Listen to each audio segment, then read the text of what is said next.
Welcome, ladies and gentlemen. How's everyone doing? We are back. It is patch day, baby. No more games. So if you guys haven't seen the news, the cold fix is here. I would hesitate to call it a hot fix at this point, but nonetheless, we have gotten our cold fix, and chariots have been fixed, AoE spells have been fixed, a lot of good stuff, and there is a cavalry fix on the beta. That's not currently live right now. It's something that's in the works, but currently we do have the other fixes in place, which is certainly very exciting. How is it going? Welcome. So we are going to be doing a standard King of the Hill. The past couple King of the Hills we have done have been a little bit off format. We've been doing, random factions, random maps, all that sort of stuff. So today we're just going to kind of take it back to basics and feel what it's like to have a reasonably decent experience without all of these different bugs. So Void Laws is going to go Beastmen, banning Vampire Counts and Wood Elves. Certainly very excited to see the new Beastmen. Now that they can actually use their chariot characters and different things like that, we're going to kind of play it. I don't know if the rules have been updated yet, but it doesn't matter. If they bring like multiple chariots, that's totally fine. So 4 max tusks plus SEM chariots are fine. Good luck, have fun. So yeah, I just put in some loose rules. 4 max Tuskor chariots and plus 4 SEM chariots are totally fine. So they have been fixed allegedly, but that's partially what we're here to find out today, to see if all that stuff is working, and hopefully it has. Hopefully it has been indeed. Jay Phoenix says, hey Turin, just finished work this morning. Nice to wake up today to a patch. I know, feels good, right? Feels good. So now that that has happened, we will be having a good old ECL finals coming up soon. Just got to schedule that with the players. The picks for Void Laws have been Beastmen banning Vampire Counts and Wood Elves, and now Tank is on the counter pick. Tank, of course, is a Vampire Count specialist, which I would actually be very interested to see. I find that to be a very, very interesting matchup. Of course, Void Laws did win the most recent faction war with the Vampire Counts. He did also qualify for the ECL Grand Finals, which will be taking place soon. So clearly one of the top contenders in the community right now. Is this on the beta patch? Just the regular patch, yeah. So we got Chaos versus Beastmen. So we have the Blood Bowl of the evil bad guy factions, and they're going to be going fisticuffs and having a good old time. Some delicious water. Patch the holiest day of the high holidays, yes. So for anybody looking to join this King of the Hill, this is a first come, first serve. So the password is 123. The lobby name is Turin King of the Hill. And all you have to do is just be one of the first people to join, and that is it. So it's kind of like the Wild West. You got to gunsling a little bit, get in that lobby quick, but it is first come, first serve. Lord Google says, I am 0-4 in quick play today. Hey man, I've been there. I played like 5 or 6 chess games last night, and I lost every single one. I know that feeling. Don't stress it. You'll get back. So it is going to be pick and ban. So basically the King of the Hill, whoever is the current king, will pick and double ban first, and then their opponents will counter pick them. That is going to be the standard format going forward today. How's it going, Andy? Thanks for joining. Got Ice Power Total War in here. The crew. We are growing in numbers. Rusta says, hey Turin, I've been playing multiplayer for the first time with over 800 hours of campaign and feel sad I didn't do it sooner. Appreciate the content. Well, welcome to the community, and happy to hear you're enjoying it. It certainly adds a lot of spice to the game. Definitely does. Like, campaign is great, but you can burn out on beating up the AI over and over. So when you burn out on that, having multiplayer to fall back on, I think is great. Yeah, so welcome. No, we are just on the standard patch. The standard patch fixes everything except the dynamics of cavalry. So that is more or less the jam. Yeah, I've been getting smashed in chess lately. I don't know what it is. Like, I climbed up to 1200 rating in 10-minute chess, and then I went to go play blitz chess, and I thought I could do like something similar, and I'm just like in the pits. I'm just in the pits. I just get like dunked on in blitz chess, and I thought I was like good at those type of things, but man, I guess it's just like a different game. I feel like in blitz chess, it's more important to take like reckless fast moves sometimes than to just like think and make the perfect move. Unless, of course, you're like super, high tier grandmaster level or whatever. But yeah, no, losing is 100% the best way to learn. Like yesterday, for example, on my Warcraft 3 stream, I just got karate chopped like several times, but that kind of like fine tuned my game. Like I came back, I wasn't making the same mistakes, I wasn't getting supply blocked. It's definitely nice. PJ Pajatron, I think is how you would say your name. Thank you for the $5. What's your opinion on the patch notes? Also new quaddle animations. Oh, I didn't notice the quaddle animations. Honestly, I just kind of skimmed over the patch notes. A lot of it pertains to campaign, so it doesn't interest me too much, but I'm just very happy to know that AoE changes are in effect and chariots and all that other good stuff works now. So we're going to find out if they're still, bugged. We'll be able to see them in action today. Yeah, and that is it. The beta does, I believe, have the latest patch fixes, but it also does not, isn't like fully ironed out yet. I've had a couple people tell me this morning before I started my stream that it had some issues, and there was some like problems with the cavalry, so I'd rather just do this for now, because honestly, as much as people like to sensationalize it, cavalry isn't the worst thing in the world in the previous patch or in this one. Like, they can be very functional and very strong. As long as you don't mouth breathe and charge them into like heavily armored, just, you know, just big old chungus infantry, you're going to be fine, right? You are going to be fine. Infinite Beast Game says, hey, Turin, what do you think a good section faction to learn for me to cover my weaknesses of Tomb Kings? You know, okay, so, but do you like Undead? Or are you just looking to play? So if you play Tomb Kings, I'm trying to think of someone that would give you a good... So Tomb Kings have trouble with like the Burning Head factions and that type of thing. Honestly, vampire counts are really hard for beginners, I feel. You could learn like an aggressive faction like Beastmen, for example. Beastmen are in a great place right now. Pachadtron. Okay, got it. Cheers, man. Cheers. Yeah, learn Beastmen. Beastmen are pretty fun. Like, you can play very like high micro builds with Beastmen, or you can just do mouth breathing rush builds with like Minotaurs and stuff. So you have a ton of options. All right. So for the forces of Voidlaws, our most recent faction war champion, he's going to be coming in with Torox the Brass Bull, the big brass boy himself. Also has a bunch of Centaurs with throwing weapons, including the Grog Hooves of Wolf's Run. Of course, these guys are pretty good against, like, you know, Chaos heavy infantry, heavy cavalry, all that sort of good stuff. And they can also do okay against some of the skirmishers. A couple hounds on the wings just to chase things down. In the backfield, we do have a Chaos spawn, Minotaurs with great weapons, more spawn, as well as a Traitorkin caster. Now, interesting, so he still decides to bring Traitorkin. AoE spells have been nerfed back to their original state, so they certainly won't be as good as they were before, but they, you know, aren't bad by any stretch of the imagination. So that is it for the dreaded Beastmen build, and now if we take a look here at the Dark Hordes of Chaos, it is going to be Kolek Suneater, the big mountain god himself, backed up by a bunch of Chaos Warriors, just standard sword and board, which is good. A little bit of a liability, though, because some Beastmen players will go balls deep and bring like a ton of Bestigors with the great weapons, obviously. So bringing the Chaos Warriors can be a bit of a gamble, but also there is a bit of a recurring motif of the Beastmen players bringing absolute dogshit infantry and then bringing like spawn and Minotaurs and all sorts of stuff like that. So, little something something.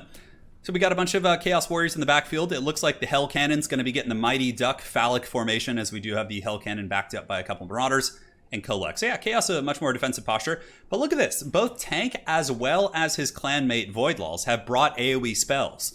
So despite the nerfs, they're probably so used to doing this in tournaments right now. I wonder if they know there was a patch.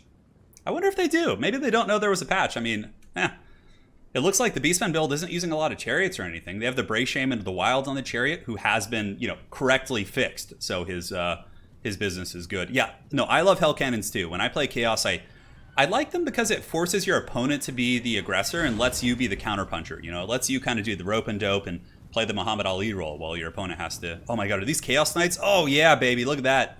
Double Chaos Knights with lances. That is some heavy metal shit. Now, the thing about the Chaos Knights is a little bit susceptible, of course, against the Marauder, or excuse me, the Centaur throwing axes. They can do some decent work there. And it looks like the Knights are going to be taking a frontal charge. The Minotaurs will just absolutely dunk on them. And yeah, you can see Voidlaws has pretty good control here. He pulls back right away.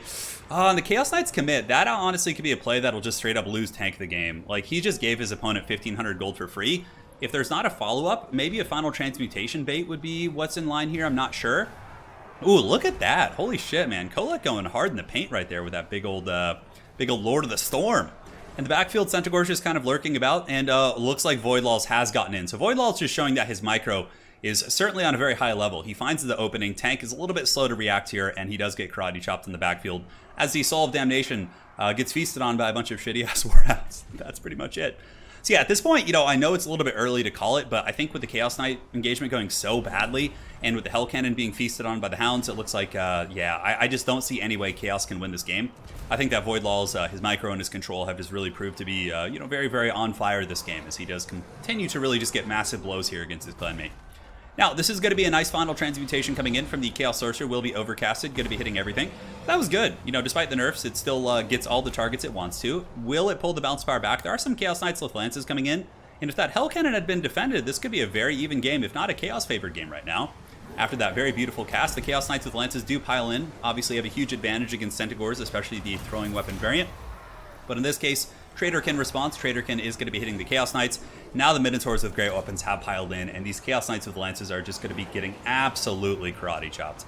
And yeah, only a matter of time before we do get into the good old army losses here. The hordes of chaos have been surrounded by the beast people. And yeah, just even the chaos infantry making a valiant hold, but there's a fair amount of big armor piercing here for the beast people. Kolek sitting all right, but Tank knows the game is over and is going to be doing us a little favor there and withdrawing before the end is in full effect. So yeah, honestly, both builds I think could have won the game. I think the Chaos Knight play was a huge disaster, and the Hell Cannon dying was a disaster, and that was really it. Not really too much to get into. Void Lawls had very good engagements with the Hounds as well as the Centaurs, baiting the Chaos Knights into a bad charge, and Tank was not able to pull them back quick enough. And then we saw the ruination come upon the Warriors of Chaos. The Lances were couched for Khorne. Yes, they were. So Void Lawls is going to be the first one. Now we have Dino Mike up in here. And we are going to be picking the Bone Zone. So the Bone Zone is going to be our next map. Where the hell is that map? Welcome to the Bone Zone, baby. All right. Good luck, have fun. Void pick. Okay, so now we're going to do the pick 3 system. Okay, now Void picks 3, bans 1. Just for the first game we do that, but then the King from here on out, we use the triple pick system. So he picks 3, bans 1, Dino then bans 1 and picks. All right, so that, for anyone who's looking to join today, that is going to be the format going all the way through. So the first King of the Hill is going to be Void. I'm just going to put, let's see if his name will fit here. Yeah, it looks like it does. Yeah, even the power of technology, we're able to kind of get it in there. That is what she said. And perfect. Let's get the one a little bit more over this way. It's crazy. I've been doing this for like 4 years and I still can't figure out like the basics of you know, technology. Hey, how's it going, Anticity? Welcome to the stream. I hope you're doing well, bud. We are doing a King of the Hill. You should get in here, man. You can come battle Void Lawls or Dino Mike. Depends on who wins the match. Yes. Absolutely. Yeah, if you just want to play Beastmen every game, go for it, dude. Go for it. I don't think we've had Void Lawls in one of my King of the Hills. Certainly a very strong first game versus Clanmate. Yeah, Anticity. The bug fixes are very exciting. It's certainly... you know, I woke up this morning with a little bit of a, what's the term they say? Like a pep in your step, or little spice in the step. I don't really know what the proper term is. Perhaps you guys can tell me. But yeah, no, it definitely reinvigorated me in terms of multiplayer, because I was getting kind of bummed out for sure. Like all the bugs and just, oh god, it was depressing. Turn into a team, the technology gives you unlimited power, or limited power, yes, apparently so. Lobby name is Turin King of the Hill, and the password is 123.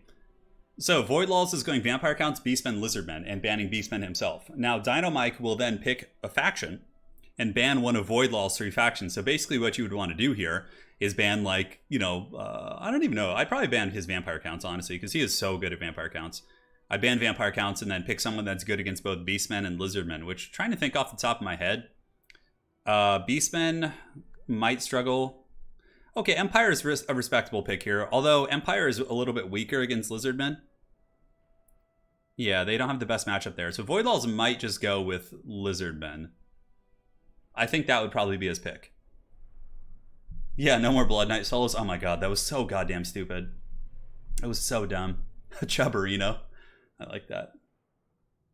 If it's not showing, you guys can just add me on Steam, and you just have to look up my name right now. It's the Pierogi Lord.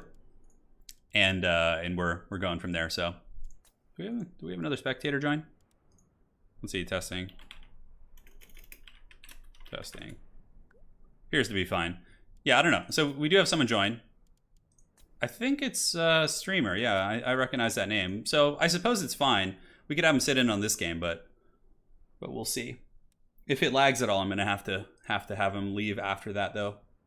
It is the unfortunate nature of the beast. Oh, maybe he's trying to play. I'm not sure.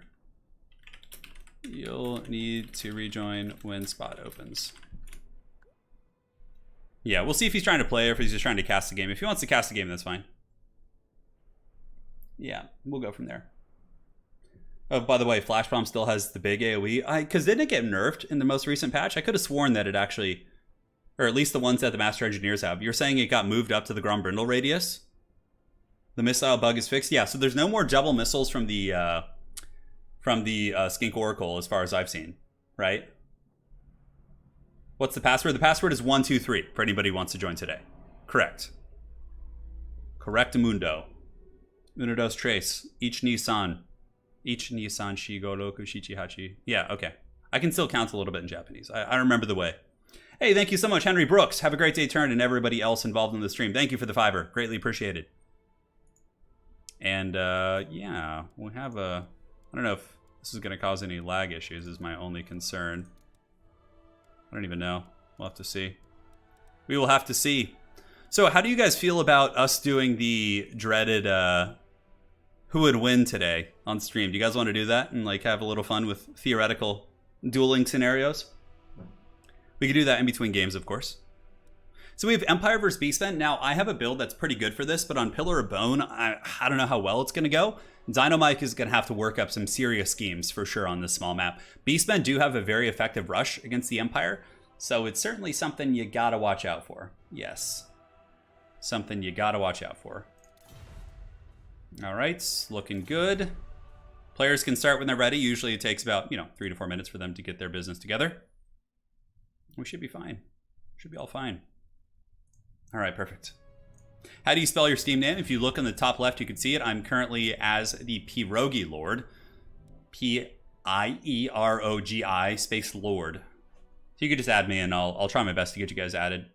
Who would win lore-wise? No, well, we've had debates on previous streams about who would win between, like, various pop culture figures. And I think we had Teal'c and Worf. So we had Teal'c from Stargate SG-1 and Worf from Star Trek. We had that one. We had Dobby versus Gollum, which was a really, really good one. That was super fun. Oh, yeah, man. 10th Wave, thank you for the 25 bucks. I finally caught a live stream. Hey, Turin, just want to say thanks for the countless hours of entertainment. Hope you're having a good day, brother. I am. Thank you so much. Sure, but if it lags, you'll need to leave. All right, looks like the players are ready. Here we go. Let's get this party started.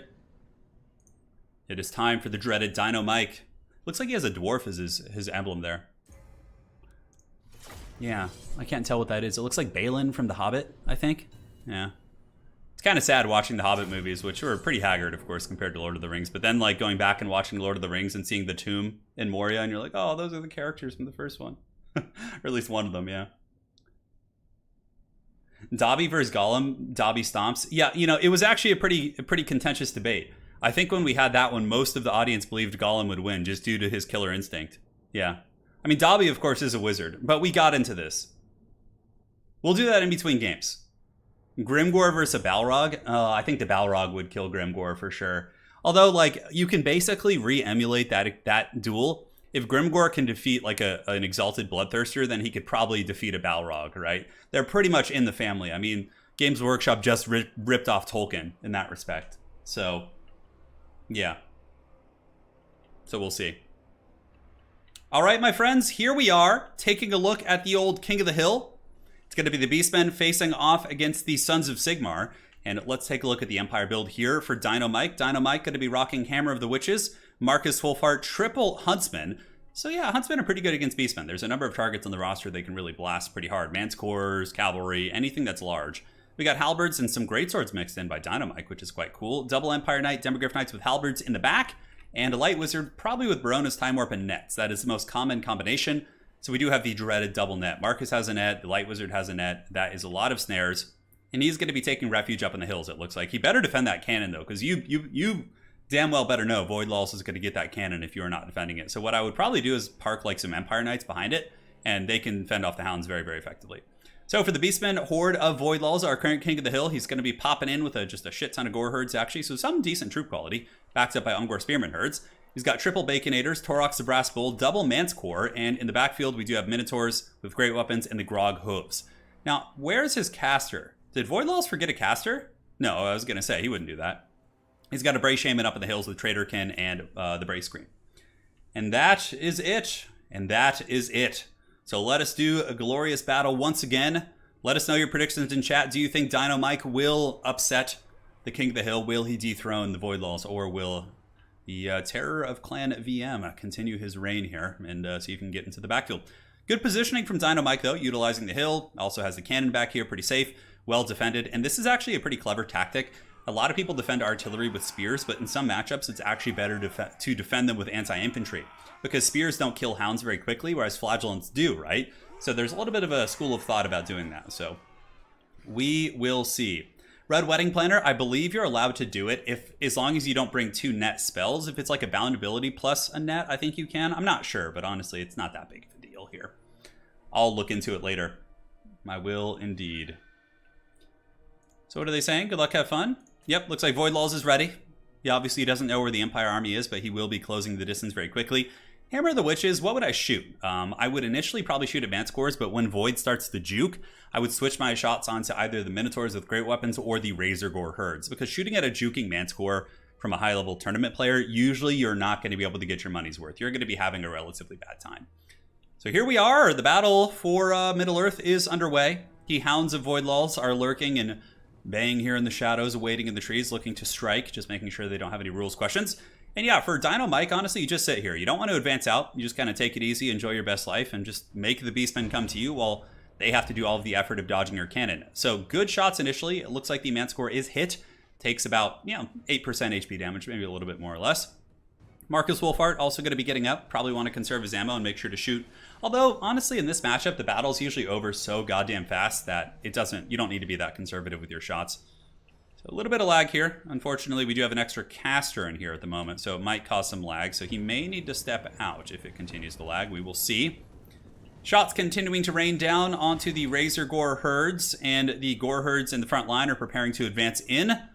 The Taurox, the Brass Bull, is going to be pushing up, and we do also have some Razor Gore herds on the far side doing their business. Razor Gores are very effective against Empire Cavalry, especially if you team them up with chaff units. It looks like Dynamite going to be flying his Bright Wizard out here. Not his Bright Wizard, but the Light Wizard. And is going to be preparing to drop some nets. And here comes the Empire Knights. Now, this is a big mistake by Dynamite. Probably going to lose him the game in some respects. Because the Empire Knights just have a complete hard-on to chase down that Bray Shaman, right? But then there's going to be a countercharge coming in from the Razor Gores and the Hounds. And will he be able to get away? I mean, Dynamite might be able to salvage this situation. But those Empire Knights for now are mostly doomed. Now, the Huntsmen here are getting some nice shots into the Piggies, but they are immediately compromised by the Chaos Warhounds. Obviously, Void Lulls has some incredible top-tier micro, so to keep up with that, you got to really be really on point. War Centaurs coming around the flank, but a really good net coming down from Dynamite. He is able to net them. The Huntsmen turn around and shoot, and he might be able to salvage that situation. Now, Dynamite does have some Empire Knights and Demogryphs who need to get active. These Empire Knights need to be just plowing over these Chaos Warhounds, and yeah, I mean, this was a good trade, though. He does get the Grog Hooves down, and he is going to be getting a big sandwich for Sigmar. So the Demogryph Knight Halberds charge in, should be able to absolutely wreck these guys, and then have a decent fight against some of these other elements here. That is a nice catch for the Empire. Great swords in the front line, winning, of course. Spearmen in a bit of a wet noodle contest. Halberds are holding okay. And the Hounds do get those Huntsman units because the Empire Knights were occupied fighting the Razor Gore herds on the flanks. Here we do get the Manticore also jumping on top of the Great Cannon. You need to get something up there to fight, maybe some Flagellants or Huntsmen turning around and shooting.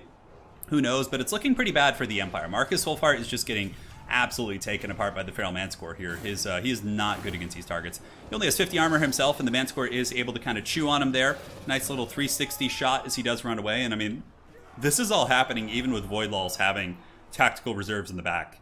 He's got Razor Gore herds just kind of chilling in the shadows, and yeah, the Empire does get a good engagement over here. The Demis were able to put up a good fight. The Halberds are on the Brass Bull, as well as the Caster, which again is quite ideal, but I don't think it's going to matter. Once the Minotaurs with great weapons do move in here, it's going to be a relatively bad time. These Demis are just going to get taken to town, and I definitely felt this. When I was playing tabletop the other day, my Demis were torn apart by a bunch of ogres, and probably felt pretty similar. So back up, balance of power looking pretty Empire favored for sure. The Feral Manticore in the backfield grinding and doing its thing, but you know what? Honestly, a pretty good attempt here by Dynamite. He's fighting a very strong player, and he had a good initial hold, some decent engagements with the Demogryphs over here, but in the end, the Empire Knights being sacrificed was too much, the Huntsmen being sacrificed, a couple things like that cost him the game, and you can't make those mistakes against very strong opponents, or else you will pay the troll toll, unless, of course, you are able to get it back somewhere else. And that's going down. Greatswords piling in. The Greatswords seem to actually have a good performance this game. They only lost one model, got 84 kills, should be able to pile in and cut through more of these troops, but I just don't think it's going to matter. As, you know, the forces of the Beastmen are just running over all that stuff. The password is 123. It is 123. Bray Scream going down on the Great Swords. Does a little bit of HP damage. Nothing too crazy. Marcus Wolfhart is going to be feasted on by the Feral Manticore and also a bunch of shitty Ungor herds. There he goes. One leadership on him. 685, 395. Army losses is kicking in. The Beastmen have surrounded the last of the Sigmarites. But, of course, Flagellants will fight to the bitter end. They are unbreakable fanatics of their church. And I think that's it. GG, well played. Void Lulls is going to be going up 2-0 in today's King of the Hill. Who will challenge the mighty champion? We will see as the Empire does crumble to the withering pressure of the Bray herd.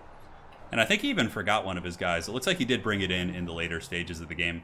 No army losses. Maybe Creative Assembly did something about army losses. I feel like it usually procs around this point, although I suppose you need a little bit more. But Dynamite withdraws. GG, well played. Spring in the step. Thank you. I couldn't remember that earlier. God, it was pissing me off so much. Yeah, cool build. Solid build for sure. Razor Gores have been super meta against Empire for a long time. Double Man score is really good for gooning characters. You know, you get the business. Now, what this Empire build needs is like probably one less Huntsman, cut the Great Swords. You need like 3 Pistoliers. Pistoliers are so goddamn good against Beastmen. They kill like everything on the roster. So I think that's what we need to be seeing. So GG, well played to Dynamite. The map is open for the next challenger. We're going to be updating these scorecards here. And Void Laws will be going up to O in his business here. We'll see what happens. Gonna watch from the start. Very good. We got the dreaded Chitaza, who I believe qualified for one of my events recently. Let's go ahead and do Prague for the next map. Map set. Good luck, have fun. All right, perfect. A little bit of lag. Testing. Seems okay. All right. Good luck, have fun. Well, Void Laws, not Void Laws, Ice Power, you'll have plenty of chances. Don't worry, we're going to be going for a while today, so there will be plenty of chances for you to get in. There will be plenty of chances. Yeah, Volkmar is very good in that matchup too, but Volkmar got a little bit less scary in that matchup simply because of the Brass Bull. Torox is really good at bullying him. He could just like chase him. He's got good mass. He hits really, really hard. The new patch fixes the AoE bugs as well as the chariot bugs. So it's great. Like this is a really, really nice place to be in the multiplayer community. Yeah, feels good. Feels good. All right, so yes, same every time. So some of you guys who added me to my friends list here so you can get into the lobby, so let me go ahead and get you guys now. All right. I just got to make some room on the old friends list because its Steam is just a piece of shit sometimes. All right, there you go. It's like there's this like complicated system of leveling up on Steam where I have to like use like cards, and it's just like, why can't you just let me pay $5 and max out my friends list? Why do I have to do all this? Jump through all these hoops. Yeah, it's just ridiculous. You hope Vampire Counts win? Well, Vampire Counts just won the faction war. A very, very impressive showing. All right. So let's do this, and this. Should be able to add you guys. Let's see what happens. Very good. So you pick one and ban one. Yes. So we'll see what they decide to do. Yeah, the Skink Oracle is fixed, correct. God, that was such bullshit. I remember I went on to ladder the other day, but when, you know, it was like late at night, I was like, oh, you know, I just want to like wind down my night with like a casual game. So I run into this guy on ladder. He's running double Skink Oracle with Krokar, and like I was just like, he literally one-shotted my lord, did like 7,000 damage. Like I think I was using like Kolek or something, like the Skink Oracles plus Krokar's Hand of the Gods. It was just the dumbest shit ever. I was like, I hate this so much. So you don't always have to be in my friends list to see the lobby. It's sometimes it has to do with region. Yeah. Yes, 100%. So you only need to, but you only ban one of his, not High Elves. So you ban one of the 3 he picked. All right, so just explaining it, Chitaza might be fighting a pretty uphill fight here against the mighty Void Laws. We will see. Yeah, Guac, it's just stupid. Like, I don't know ain't nobody got time for that. Yeah. I know, I've had people message me about how to do it, but I have to craft cards. You can see Turin because you're a West Coaster. Yeah. I bet his mouth watered when he saw Kolek. Yeah, it's so dumb. Yeah. Hopefully in game 3 we get a proper ladder. I think it's gonna happen. I believe in a thing called love, and I think it'll happen. Thanks. Sorry, first ban phase ever. So Chitaza, his first ban phase ever happens to be against probably one of the top 3 players in the entire game. So this should be quite an interesting one for him here. So Vampire Counts, oh my god. No, not the Vampire Counts mirror! No! Get this shit out of here. God. Look at this, dude. You guys ready to see a bunch of decrepit zombies rubbing their meat together? Because that's what's going to happen. Oh my god. Yes. Here, I am going to switch the map just to save you guys some time. I'm going to go to the Spirit Essence of Chaos, like the smallest map in the game. Just so this doesn't have to be like waddling at each other for like 10 minutes. I think it's called the Essence of Chaos. Okay. So we're switching it to the smallest map in the game. And let's see what happens. Is my stream picture Limp Bizkit? Yeah, it is. It is. Dude, no, it's not fun. I mean, look, it could be. It depends. They can do some weird shit. Honestly, I think Helman Gorse is the way. The meat rubbing contest is here. It is. It is here. No, please, why? Help. Oh, God, why is this happening to me? I guess it's almost Halloween. You know, on the bright side, it'll probably be over quickly. I think Voidlaws probably has a pretty high mastery of this. Like, I think he knows this matchup, so we'll see what happens. Insert Michael from The Office yelling no. Yeah, basically. Okay, so now I think is a good time for some fictional fights. I'm going to put it to poll here. I'm going to think of a good one that we can kind of mess around. Because it's a vampire count mirror match. Normally I like to go into analysis and talk about, like, you know, matchups. But with this one, it's just like, it's just so dumb. I'll give you guys some insight when we start into the battle. But let's see. Who do we want to do? Oh, okay.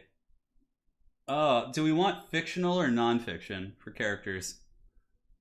We did Gordon Ramsay versus Guy Fieri. That was a fun one. That was definitely a fun one. All right, who else did we do? We did Joe Rogan versus someone last time. I can't remember who it was. Oh, versus Steven Seagal. Yeah, Joe Rogan, Steven Seagal was a good one. Yeah. Dude, I love Halloween. Halloween is probably one of my favorite holidays. It's just like the feel of that fall season and yeah, something about it just carries this magic to it. All right. Looks like Voidlaws is ready. Clearly he knows this matchup. Gorst on Gorst, it very well could be.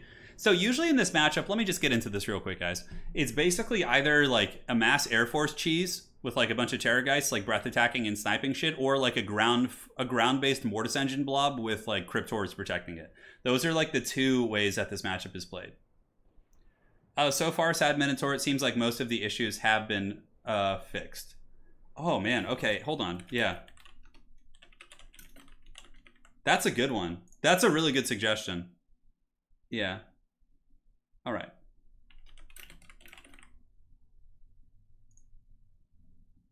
Here we go. All right, it's time. It's time. The poll is coming up in a second. We are going to do Prince versus Michael Jackson. Who would win this one? Yeah, okay. People going on Prince pretty quick. I'm like, in the past, what I've done is I've made the mistake of giving my opinion while people are voting, and it sways the opinion. So I think I'm just going to be completely silent until the vote goes for like 2 minutes, and then we'll talk about that. A 5-year-old versus a house cat? I think a 5-year-old would probably win. Yeah. Yeah. Unity. What did the 5 fingers say to the face? Slap. So goddamn good. All right. So we're going to let this one run for the course of the entire battle so you guys can get your opportunities to vote. Somebody in chat saying Michael Jackson would wipe him. Are you guys kidding? Prince 100%. Have you seen Prince's basketball skills? Yeah, so athleticism is a big thing to take into account here because neither of them know how to fight, I'm sure, but they're both, you know, probably reasonably athletic dudes. Michael Jackson is like an excellent dancer. That takes a lot of athleticism, but Prince obviously was very good at basketball according to the Chappelle Show. So I don't know. Who's got the mean streak too? I feel like Michael Jackson also has that like a little bit more of a childish mindset, and Prince might be like a little bit more ruthless adult. I don't know, man. I don't know. Okay, so we're gonna end the poll here. Yeah, Michael Jackson is also 5'9". Yeah, and Prince is 5'3". That absolutely is a big factor. Michael Jackson has the reach advantage. So 54% for Prince, 45% for Michael Jackson. Wow. Yeah. I don't know. I think that Michael Jackson might have some physical advantages because he's bigger. He's a dancer, an incredibly talented one. Flexibility, he's got the range. He could do those like high kicks. But yeah, I feel like Prince like his attitude and also the fact that he is moderately athletic as well, I feel like Prince would probably take it. I think you guys... Prince wouldn't reach Michael Jackson's nose. I don't know. This is a tough one, though. This is a tough one. Michael Jackson in Thriller form when he turns into the vampires and werewolves. Oh my god. I feel like Prince would pull... No guns, though. This is fisticuffs. This is like some bare knuckle stuff. Yeah. Yeah. No, and he can't use his guitar as a weapon, all right? I'd have to do more research on this one. Yeah. All right, guys. We'll get back to that subject matter after. Let's go ahead and jump in. We got Chitaza here with a Von Karstein Vampire Lord, a Goose, and a Vampire in the Sky, which is smart. He has Storm of the Night, which will help him fight in the sky. But Voidlaws really wants to win the sky. He's got a Strigoi Vampire Lord, a Terrorgeist, and triple Vargeist. Wow, okay. The rest of his army is going to be a mouth-breathing Mortis Engine blob, which of course is super standard here. That's a pretty big advantage because the other army actually doesn't have a Mortis Engine. It just has like some better troop quality, I think. Some Graveguard in the back, Spearmen, some cavalry. But this battle is more or less going to be decided by, the Air Force duel. Is he using Storm of the Night already? No, it's the Gazes of Nagash here. And it does hit the Von Karstein Vampire Lord right in the face. So for the Von Karstein Vampire Lord, he needs to blob up this Air Force like super hardcore. He needs to gather them like around in a big kind of a big circle and just use the big Storm of the Night to try and finish those bad boys off. Because it honestly looks like Void's army will win the Air Force duel. So sorry about the lag here. Of course, it's kind of inevitable. You have players connecting from all over the world. So the forces of Chitaza do move in. He gets a little bit of an attack there onto the Terrorgeist in the back, and also the Vampire of Shadows thought about that, but it looks like now we're going to be getting the duel. The Vampire's pretty strong, and it looks like the Goose and the Vampire do get a nice jump. Now, Storm of the Night needs to be used right here. Chitaza needs to pop this right on top of the enemy Terrorgeist, and that could potentially win the game, because right now, Voidlaw's Lord... Oh, and he gets it! The Vampire Lord is getting karate chopped in the Storm of the Night, and I don't know if it's going to be able to get away. Okay, it looks like Invocation's going down. Power Stone, all the healing abilities. It should survive, but that Storm of the Night was super clutch. Spirit Leech, Death Resurgent, Sword of Anti-Heroes, all those different buffs are being popped. But after the Storm of the Night has been blown here, I think that the forces of Voidlaws will win just because of the Terror Gooses. Or excuse me, the Vargeist, not the Gooses. And the Lord here for Chitaza is getting a little bit lower. Invocation is on cooldown. It was used initially from the Gaze of Nagash. And the Ghoul King does have a lot of passive healing. The Ghoul King with Shoron, Invocation, all those different abilities. And it was a very valiant attempt here. If he had been able to assassinate the Lord of Voidlaws, I think that could have been it. But looking at this duel up in the sky, the Vampire Lord of Chitaza here is getting absolutely gooned. The Goose is going to die. That's pretty much GG. That's pretty much GG. And now you guys know why this matchup is such a dumb matchup. Oh my god. It just comes down to like, who brought the bigger Air Force? Like who's going to edge that out? Or who has the better Mortis Engine blob? Yeah, the ground armies don't need to fight. They don't need to fight. This decides everything. Nothing else in the game matters. Now the Vampire Lord is the last one to be feasted on, wings flapping all over its face as it is circle beaten by all of the Vargeese. Terrorgeese? I don't know. I guess they got a bunch of fun names. The Count Mirror was exciting for a moment, and now here we do have Chitaza looking to move in, but like he can't win this. There's a Mortis Engine, and he doesn't have one in his army. On top of that, Voidlaws has like a full health Air Force that's just full chub right now. Yeah, so Chitaza, if I were you, I'd probably just leave the game now. Not a whole lot you're going to be able to do except suffer here for another minute. But you're more than welcome to keep playing Bud if you'd like to, but I just don't think you got much of a chance. I think that Mortis Engine's just going to bump and grind. The greatest match ever, I know. This is some serious shit. Christian asks why the game is already over. Well, the vampiric forces of Chitaza have lost a lot. I feel kind of bad because, yeah, I guess the mirror match was an option. He should have maybe banned vampire counts if he didn't want to play it. Because his vampires against Beastmen is fine, and vampires against lizards is certainly respectable as well. So here comes the Goose. Breath attack, because basically, Chitaza lost like, what? Oh, close to 5,000 gold worth of resources, and he got nothing in return from Voidlaw's army. He got them low, but didn't finish any of them, so he basically got nothing back. So then you're just fighting from a deficit of like 5,000 gold against a Mortis Engine, and you're not going to win that. You guys want to zoom into the blob so you can see the meat rubbing together? Here you go. Here's some meat rubbing for all of you guys in chat. Guys and gals, enjoy. All right, that's enough of that. Balance of power is getting close to army losses. That'll be it in a second. Everything's getting Mortis Engine. GG, well played. Now, you guys, of course, can thank me later for putting that on the smallest map possible to get that accursed matchup over. Do you guys remember when we had a faction war qualifier and like vampire counts, 2 vampire count players made it to the grand finals? Oh my god, that was like the worst shit ever. It's like a big, fun, exciting tournament. And that's what we get. Rain Roth for your continued dedication and eternally good spirits. Really appreciate that. Thank you for the 50 NOK. Very tactical game. Chitaza was onto something. Now, if Chitaza had cut like the cavalry and brought some Vargeists or Fellbats, he would have won the game. Chitaza certainly could have won it if he just had a little bit more air to edge out that fight. Even Fellbats. Like, he just needed something up in the sky to do it. All right. So spot is open, first come, first serve. Who is going to be the champion to get in here? We will find out on the next episode. We have the ferret knife. The ferret that wields a knife. And let's go ahead and do this. Yes, very good. Hopefully we get no more vampiric mirror matches. And we'll do Galbraz for the map. All right, all right. Map set. Feel like have fun. All right, so now picks and bans, go, go. I hate that so much. I respect Turin's courage to show some meat rubbing on stream. Yes. Is there a dumber matchup? I don't think so. I think that is the dumbest matchup in the game. I'm trying to think. I mean, Dwarf mirror matches are fun.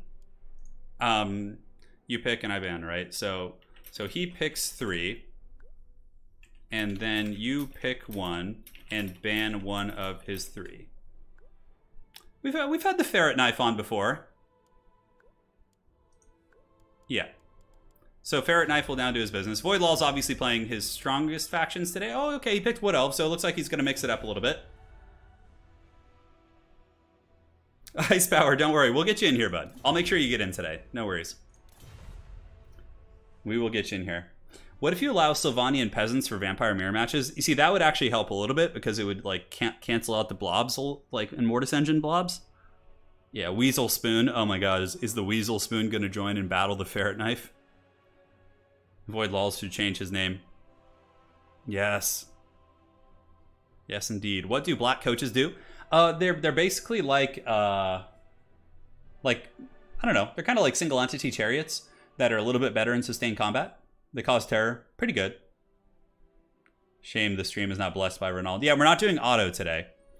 So we get Vampire Coast, banning Beastmen, picking Coast, which means that Voidlaws might go Wood Elves here.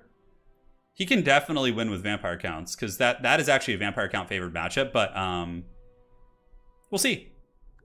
Yep, Wood Elves are definitely the better, like, probably stronger counter pick.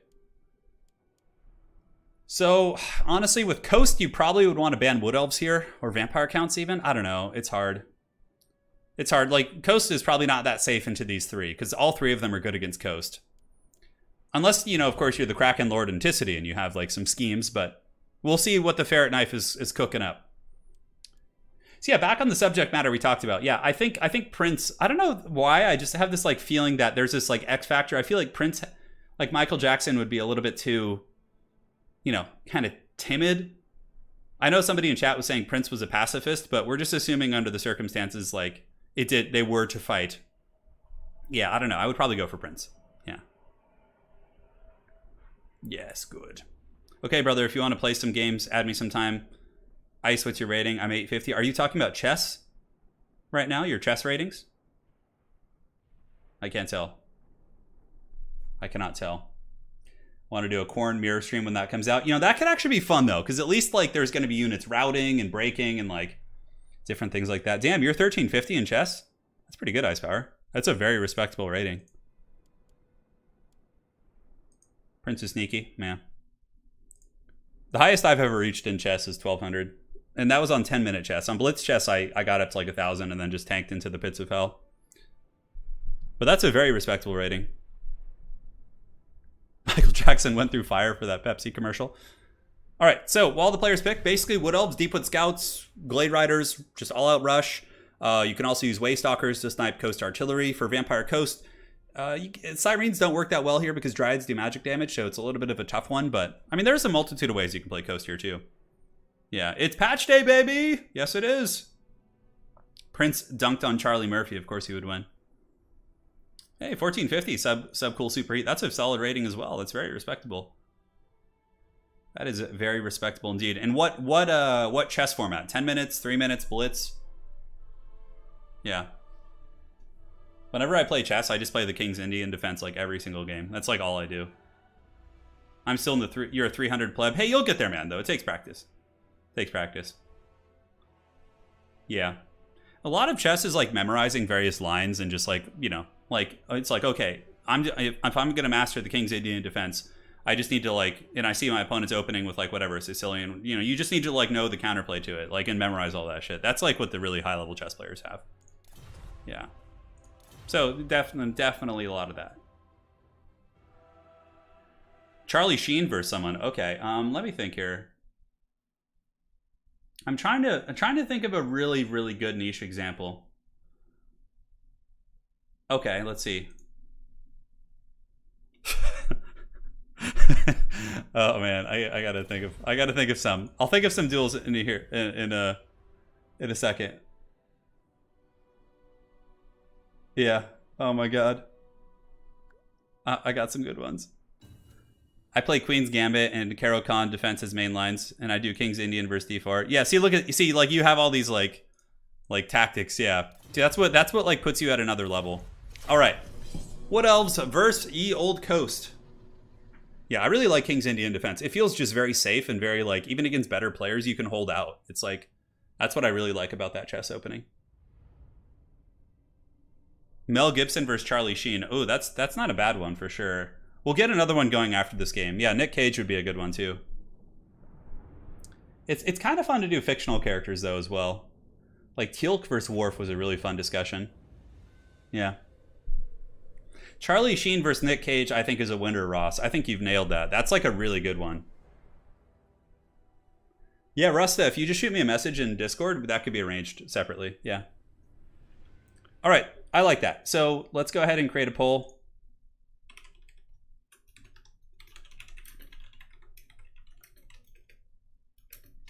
Does Nicolas Cage spell his name with like? Yeah, okay, he doesn't have an H in it. Here we go. All right, the poll is up. I'm really curious what you guys are going to say about this one. So here we are. We have Ye Old Wood Elves against the Coast. We'll talk about the results of this afterwards. Taking a look here at Void Laws. He does have a Dryad front line, very standard, extremely efficient against Coast, a little bit weak against Bombers, but they do the trick. A maximum line of Glade Guard, double Waystalkers, backed up by Spellweaver Pie Magics. Yeah, artillery sniping basically, right? Soul Quench, plus the Arrows of Kurnus. You live long, you prosper. And also does have the Lost Sylvan Knights, very cool. So now looking here at the forces of the Ferret Knife, we do have what appears to be 2 Mortars. Mournguls in the back, interesting choice. I feel like Mournguls aren't that great in this matchup, but perhaps the Ferret Knife is onto something. We do have a Colossus, Count Noctilus, or Eridus Assault Spite. Oh, that's going to be a tough one with the Vampire Fleet Captain and a couple bats up in the sky as well. As far as builds go, I think that the Wood Elves do have a pretty substantial advantage. Nicolas Cage versus Turin. I think I could take him now because I think he's a lot older for sure. But if we're talking like Nicolas Cage, like in his younger years, who the hell knows? I think I'm probably a better athlete than Nicolas Cage, and yeah, like even in his younger years, I'm pretty sure I could take him. Yeah. Who knows though? Who knows? All right, so the battle is underway. The Colossus is going to be going and shooting. Arrows of Kurnus immediately sniping a mortar. So 1 mortar is down here and 1 is down here as well. And this is like cookie cutter. Not cookie cutter, I guess bread and butter, I should say, or honey and jam. Whatever other stupid analogy I can come up with. That's basically what this is. So the Colossus is going to be going forward, shooting at the Dryads. The Dryads should have a pretty favorable fight because the Mournguls, yeah, Mournguls need to be helping with the Dryads, but the Glade Guard, like the Mass Glade Guard here, are just going to tear them to pieces. If you want to be able to build like this, you have to have insanely good Hound Micro. Ferret Knife does have some Hounds hiding in the shadows. It looks like 1 and 2 here. So we'll see what they can do. All right, so Zombie Power Deckhand Mobs coming forward. Going to be doing battle here with Ye Old Dryads. We'll see what they can do. Yes, Anticity, it is the Ferret Knife wielding the Vampire Coast against Voidlaw's Wood Elves. Going to be a tough fight. So Archer's moving in, shooting, dropping some pot shots into the Deckhand Mobs. The Dryads don't really have anything to disrupt them, so honestly what I see happening here is I think that the zombies are going to get karate chopped. What Ferret Knife needs to do probably is just drop like summons here. Oh man, look at the ambush. Beautiful. Voidlaw's had the Lost Sylvan Knights hidden in the trees, and he jumps out and just wrecks the Scurvy Dogs. That is an extremely painful play. On top of that, the Glade Riders, the Spears, are going to be moving and just hammering down into the Scurvy Doggos here, so we will see. Yeah, there they go. They are broken and running for the hills, and the Scurvy Doggos trying their best to get back to their ranks, but it looks like everything in this game is going in the favor of Void Lulls at this point. So it is time. Nicolas Cage and National Treasure. Oh, is that what you guys were talking about? Sounds like fun. So these are handguns. The handguns will be somewhat formidable against the cavalry, but also going to die super quickly to the mass archers. We have 1, 2, 3, 4, 5, 6 archers plus 2 of the waystalkers. And the artillery pieces are pretty much non-functional right now. They've gotten a little bit of a tickling of the pickle damage into some of these units, but the Dryads are going to break through on every front. The Mourngulls have not been activated yet by Ferret Knife. I think the Mourngulls need to be like pushing into the Dryads or moving up into the archer lines, just getting really aggressive there, because right now the Mourngulls really just aren't paying any dues whatsoever. All right, Dryads on the flanks going to be cutting through the zombie pirate deckhand mobs. You can see here they got 63 models chopping through the zombies with their branches. Dryad models in tabletop are actually still pretty good. I played against a Sylvaneth army the other day who had some really nice Dryads. Noctilus, or the Colossus, getting absolutely smoked by those archers. And a Winds of Death coming in as well. Look at that. The Coast trying to get a Winds of Death. Some style points here. The Dryads haven't broken through yet. However, the Mourngulls will be rushing in to intercept the Glade Riders with spears. We'll see what kind of damage they can do. Araness Assault Spite, she's got her dancing pole there. Going to be coming in to try and deal with the Glade Riders. Doesn't quite get them. Sylvan Knights do get caught in the Spearfisher's net, but sadly there's not really any magic damage to kill them. So that's just going to be rough. And yeah, look at this. All the Glade Guard here. Is there any Starfire Shafts? There isn't. So the armor is saving it for now. I mean, this Vampire Fleet Captain would be dead otherwise, but volume of fire is volume of fire, and that should be enough. Order team's going offline right now. Just an absolute dismantling here. But again, very strong player here. He clearly knows all the tournament stuff and is a formidable foe. GG. GG, well played. So Void Lulls is today's king still with 4 wins. This is like a very meta Wood Elf build, very strong. And for Ferret Knight's build, it had some elements, like the mortars and the doggos can be meta, but aside from that, like the long rifle gunbats, Mourngulls are all pretty weak in that matchup. You need bombers to stop the what's it called? I don't know, my brain's not working. So Eschen will be the map. We got Archer here. Let's see what he can do. Papa K Archer, the man himself, the agent. Yes, Hannah, I have been playing. I'm in a league right now. I'm 2-2, I think. Yeah, 2-2. No, I can't remember. I was able to defeat. I defeated the Night Haunts, who seem really weak. I was able to defeat the Slanesh with Sigvald, actually. I lost to Ogre Kingdoms, and this is my first time playing all these factions. I just got into the game, and I lost to last night to Sylvaneth, or like 2 nights ago, to a really good Sylvaneth army. It was pretty cool. My next match, I'm not sure when that'll be, but I run a Demogryph Knight army, so my tabletop army is literally, let's see, 3, 6, 9, 12 Demogryph Knights, Karl Franz, or a Free Guild General, a Celestial Hurricanum. I run Gotrek Gurnison in my army. I added him today, so I haven't played with him yet, but I have Gotrek Gurnison, and yeah, and then some like State Troopers just to hold objectives. So basically it's just like a balls deep rush build. You just like run in with Demogryph Knights and try and run over your opponents. It's really fun, but I'm still learning the game. So Archer, you ban 1 of his 3 and pick. All right. So we concluded our poll about Nicolas Cage, and it would appear that you guys firmly believe Nicolas Cage would kick Charlie Sheen's butt, and I have to agree with you.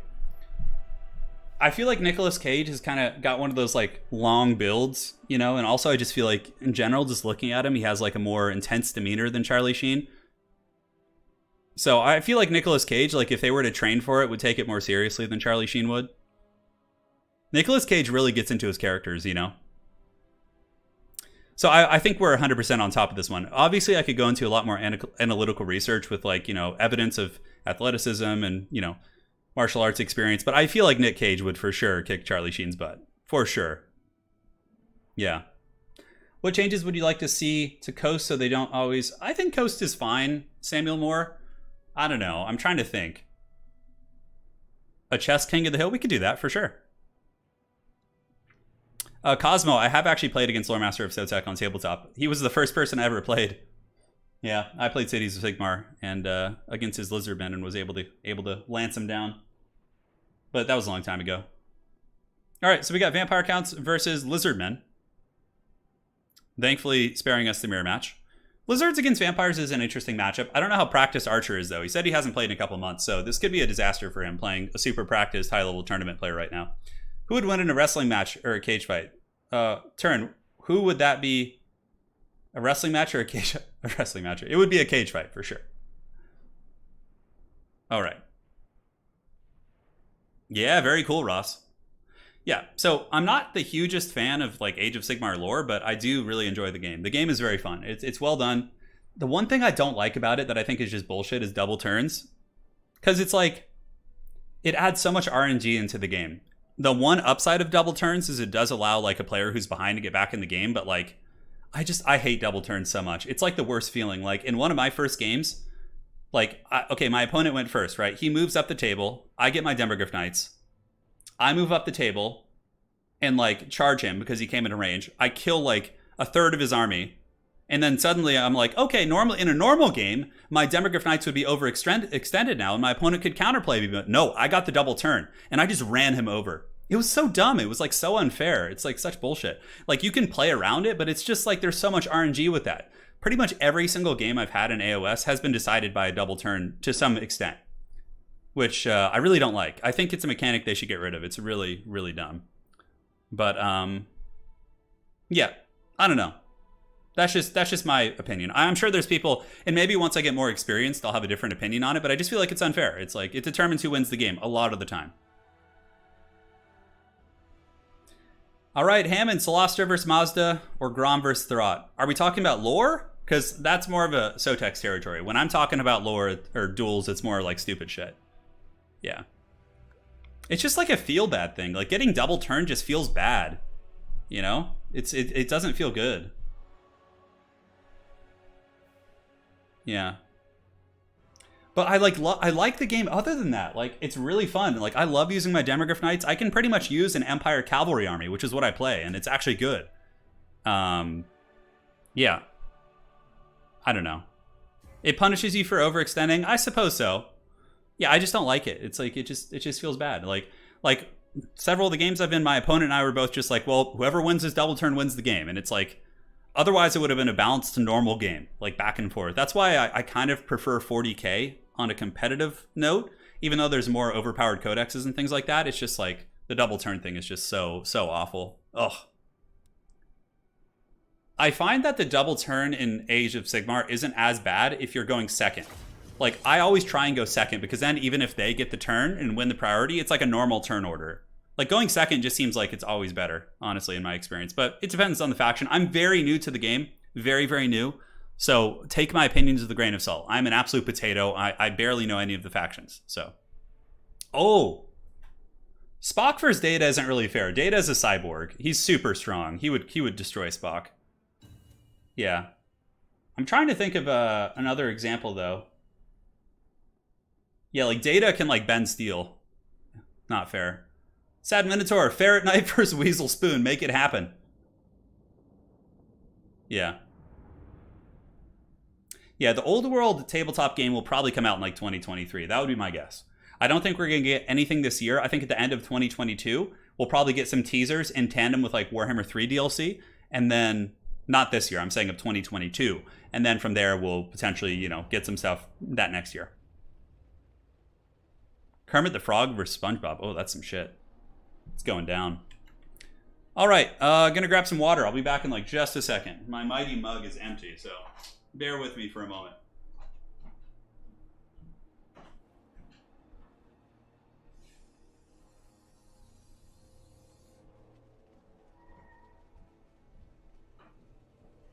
Oh, I have a really controversial one for you guys. We'll do it after this. You guys make sure to remind me after this game to put up another poll. I have a very good one for you. Yeah, Bill Gates versus like Steve Jobs would be an interesting one too. Yeah, there's a lot of good ones you could do. Absolutely. Lubu versus Angrimbot.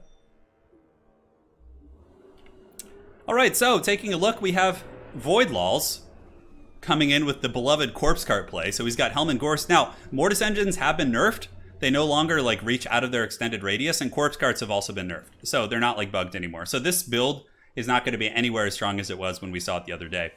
So yeah, we got a vampire up in the sky, Mortis Engine, couple Vargulfs, and that is it. Looking here at the hordes of Papa K. Archer, we got the double solar engines, and looks like the cohort of Sotek. We got Krokgar, a lot of sniping in this build actually, which might be very helpful in his quest to conquest Sar Spears, and that appears to be it. So honestly, if you get these solar engines shooting at Helm and Gorse the entire game, and Hand of the Gods him with Krokgar, you might just win it. You might just win it.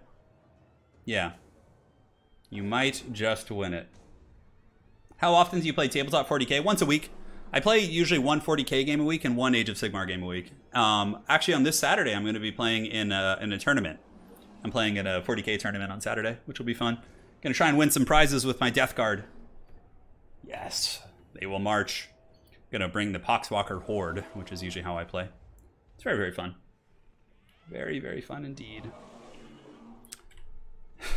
Bill Gates can jump over a chair. There is video evidence of that for sure. So Archer needs to get the Bastillodons up. Make sure you don't waste ammo shooting at this vampire, which Voidlaws will 100% be juking the entire time. Helman Gorst and the Necromancer are certainly both very, very viable targets, and with Krokgar's Hand of the Gods, you should be able to get some damage in there. Helman Gorst does have the shotgun blast coming in. Yes, the trash truck. They're like, hey, Turin's streaming. Let's get the trash truck. Let's make noise outside of his house. How's that sound? Yeah, great shit. Great shit indeed. All right. So there are some chameleon skinks moving up. Certainly nice for poking the flying vampiric characters for sure. Oh my god. Can you guys hear that shit? It's just... Oh my god. The trash truck is so ferocious it knocked open my front door. 1 second.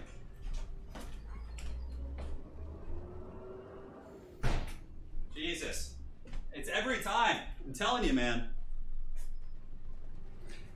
So here we are. The forces of the vampires move forward. The Bastillodons need to start shooting. And not shooting at the Vampire Lord. They need to shoot at Helman Gorst. He's like a freebie. He can barely dodge you. And, you know, you could just shoot the other units with your skinks and your cavalry and your spears. But Helman Gorst Mortis Engine will grind you down in the end. So Papa K. Archer really, really needs to switch. Because basically all this shooting into the Vampire Lord is just free real estate for Voidlaws. He's just going to keep juking. But Helman Gorst is just asking for it. He is asking for it here, and you need to blast those. Hey, look, it's Italian Spartacus. We were actually just talking about theoretical dueling scenarios. Yeah, and shooting Vargulfs isn't a good idea right now either, because they have 80 speed. So with proper control, they can juke most of those shots if they can see it coming. Helman Gorst, however, has like 20 speed. So shooting him, he's stationary. I believe he's weak to fire as well, so you're going to get some free damage. Looks like the shot from the Solar Engine did miss the Cairn Race of Voidlaws up on the high ground, which is pretty unfortunate for him. And yes, absolutely. The Cairn Race here, they stand ready. They have the high ground, so you can see on the high ground there's like a little bit of a lip, which is line of sighting the Bastillodon, so it's keeping it from shooting. But Helman Gorst, anytime somebody brings Gorst and a Necromancer, you gotta shoot those targets. And now they are, finally. And got a little bit unlucky with those two shots. I have no idea where that other shot was going. And here's the Gaze of Nagash, the shotgun blast. It does hit Krokgar. Oh my god, look at the damage on that. Holy shit. Looks like that's something that maybe needs to be looked at. It is a Mortis Engine outside of my house. The Liber Noctis is active, of course, and he's going to be double shotgun blasting because it does lower the cooldown. Helman Gorst is going apeshit. Oh my god, maybe that's something that needs to be looked at. God damn. I feel like that's stronger than it was before. All right, so Krokgar is like on death's bed already. He's just like, Anakin, I'm too weak. Help me. Helman Gorst is too strong. And yeah, the solar engines are shooting into Cryptors, which is cute. It kills a model, but it's like, it's not that great. Krokgar going to be going to do battle with the big Vargulf beasts. He also will have the popcorn cohort to help fight. And honestly, a pretty good start for Krokgar. If he wasn't so damaged from those shotgun blasts, maybe he'd be doing a little bit better here. But if he can kill a Vargulf, I mean, that's going to be an excellent start for him. Here, the Bastillodons with the solar engines still shooting in and just working on the Cryptors. One of the Vargulfs is actually almost dead. Krokgar just going apeshit, man. If he didn't get nuked so hard. So it's 28 Winds of Magic if you overcast it. Okay, so that pretty much is all the Winds of Magic for the undead, give or take. So yeah, 2 casts of 28 Winds of Magic. That doesn't make sense. Wait, you're saying it's 14 and 14, I think makes more sense. Anyways, the Popcorn cohort also does trap the Vampire of Death. Honestly, so far, a pretty good start here for Papa Archer. He's been able to kill a Vargulf. One Vargulf is down for the count, and the Vampire's also quite low. So a lot of things actually going exceptionally well. And look at the Vampire for Voidlaws. It's actually getting caught and potentially killed here. If Krokgar can survive the shotgun blasts, and the Vampire is, finished off by the Manticore, it's been a pretty good start. I mean, killing a Vargulf that early on is a really, really big catch for sure. The spears are chasing a little bit awkwardly around. The cohort of Sotek is being mortis engined. Cryptors here being killed and picked apart by the popcorn cohort. And I think it's time. Krokar needs to get in here and just kill Helman Gorst. Get in there and just run him over, dude. Because so far, I mean, you know, Krokar, another one going down, and he does partially take it, but that one was dodged to a great extent, it looks like. Krokar needs to get active. He needs to go after Helman Gorst. The Manticore has landed, going to be doing some damage against Graveguard Great Weapons, but Crocky Balboa cannot be sitting here being passive. He needs to get busy. He needs to go after threats. He needs to kill Helman Gorst while he's still alive, and he certainly can. He does indeed have 1,200 HP, so just over 1,000. The Solar Engines, I think, are shooting into Helman Gorst as well. The Popcorn Cohort just kind of trying to secure the backfield as invocations do go down to the Cairn Wraiths. Maybe the Popcorn Cohort will charge into the Graveguard. I would honestly probably just send some Sara Spears into that fight, though. It's hard to say.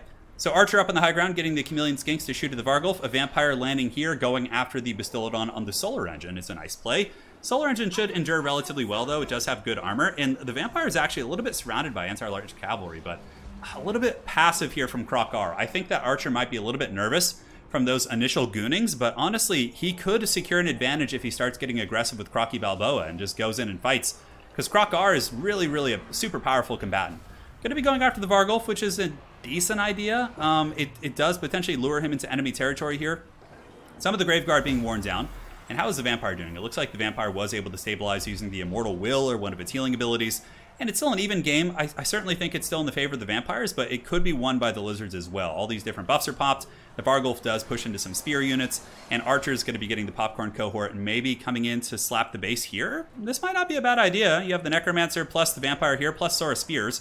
Looks like a zombie summon's going to be going down, but nice dodge by Papa K Archer. He's able to get away from that. And will he go into Helman Gorst? Where's he going to bounce out? Looks like maybe just clear up some zombies. Crocky Balboa still sitting at 1,200 HP, relatively healthy at this point. Sara Spears doing an okay job grinding down Graveguard, actually. I guess they just have a really high model count and also the support of this the Solar Engine here. Solar Engines are still decent anti-infantry pieces, but this one Solar Engine dying here alone, it should fall back through the Spears. Hand of the Gods going down, and it nukes the Necromancer. Absolute destruction. That thing is at negative 136. Goddamn. Goddamn, Joe Rogan. That was really good. That Necromancer is down for the count. So, like, you see what I'm saying? A little bit more aggressive play from Crocky Balboa. He's not going to get away from the Vargulf, so I think you just stand and fight here. 500 HP, just try and get with damage in, you know, while you can. The Solar Engine's going to get a cold blood, but Krokar is going to break to the Vargulf. So, unfortunately, he got the Hand of the Gods off. He blasted that unit. And, you know, some good punishment for sure against the Vampiric forces. Krokar is now turned in fight. And looks like he's going after this unit with only 36 HP, though. He has been slapped. Krokar has fallen and tumbled off his mighty steed. Now, the Lizards do have a fair amount of spears. Their Solar Engines appear to be online, so they could come back and shoot. Archer needs to get this one online and start blasting again. The Vampires are certainly in a little bit more of a static position. We'll see. The Popcorn Cohort looking to come in. Helman Gorst still entrenched in combat with Sara Spears and various other units. It's going to be a close game. I think the Vampires still have the edge because of Helman Gorst, but, you know, and the Vampire also. If the Vampire had died earlier, it could have been something, but yeah. Here comes the Vampire. Popcorn Cohort of Papa K Archer going to be riding around looking to maybe engage the Vampirus. 0 leadership, negative 15. The Vampirus does break its target, and I think the Popcorn Cohort's going to go out there to try and salvage that situation. But the Vargulf doing a great job against the other Solar Engine. Sara Spears able to break through the Graveguard. Cohort of Sotek and Spears also breaking through the chaff. And Helman Gorst a little bit isolated now. Nice Flock of Doom does hit those 2 units right there. And here comes the Cavalry. Going to be moving in and hammering into the Skeleton Spearmen, perhaps. A very, very good game, though, mind you. This has been a great scrap. Honestly, could have gone either way. The gooning early was good. I just think there was a window of time where Krokar had a lot of opportunities to abuse and take things out, but he just was too cautious. And I think we only saw one Hand of the Gods. If the Hand of the Gods had maybe been used... is your Manticore frozen? Let me see. He's saying his Manticore is frozen somewhere. I'm not sure. I do not see your Manticore. I'm looking around the battlefield. I do not see a Manticore active. Chameleon Skink's going to be trying to free up the Solar Engine, but I don't think that's going to happen. Helman Gorst is battling Sara Spears here, which is not great for him. You know, he's going to be taking a fair amount of anti-large damage. The Lizards seem to have some stuff left. The Solar Engine here is shattered. The Cavalry, the Popcorn Cohort, maybe just come in and sandwich Helman Gorst right now and try and finish him off. Could go after the Vargulf as well. Couple opportunities. Chameleon Skinks will be pretty annoying here. They will apply the poison and slow down that bad boy, but both Solar Engines are shattered. And it's looking like the Vampires are just barely going to be edging out this game. Just barely edging it out. Helman Gorst is good. A lot of people think he's a meme, but he's actually quite good now. Very, very popular. So, 2,800 HP. Helman Gorst takes a fair amount of shock damage from those Cavalry, but I think he's going to stabilize due to the presence of the Graveguard and the Vampirus.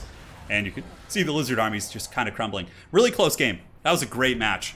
9 minutes long. Voidlaws really had to fight hard to win that one. I really think that it could have been won by the Lizards if Krokar had just gone in and attacked Helman Gorse when there was that opening, when he still had other threats on the battlefield, but it got a little bit too bare bones, and that was it.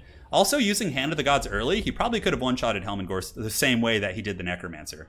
But, and that probably would have won the game as well. Couple small mistakes, but really well played to Papa K Archer as well as Void. Fun game. Cool solar engines. Krokar does not mess around though. Holy shit. He just punished that Vargulf and then killed the Necromancer. That was some serious shit. Some serious stuff. GG, well played. That was a great game. Really impressed. Solid stuff indeed. Alright, 5. And Archer here needs to jump out of the lobby now. So the next champion can get in there. Oh, I can't remember what the poll was going to be. Shit. Oh, yeah. Okay. A real fight between... Here comes the poll.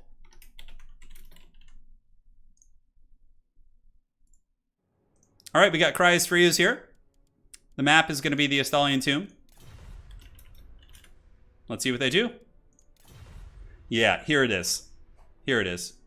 Yeah, see, this is interesting. People do get into the lobby pretty quick, yeah. But don't worry, we're going to go for a long time today, so you'll have an opportunity to get in Anticity. Yeah. I'm curious here. Okay. Wow, I'm actually surprised about this one. Yeah. Two-way stalkers is legal, correct. Howdy. Void bans, good luck, have fun. Void, pick 3, go. Yep. Beastmen, Wood Elves, and Vampire counts. Banning Lizardmen. Brutalists would defeat both, for sure. I am shocked at these votes. I am shocked. Samuel Moore, yeah, I might cover that game.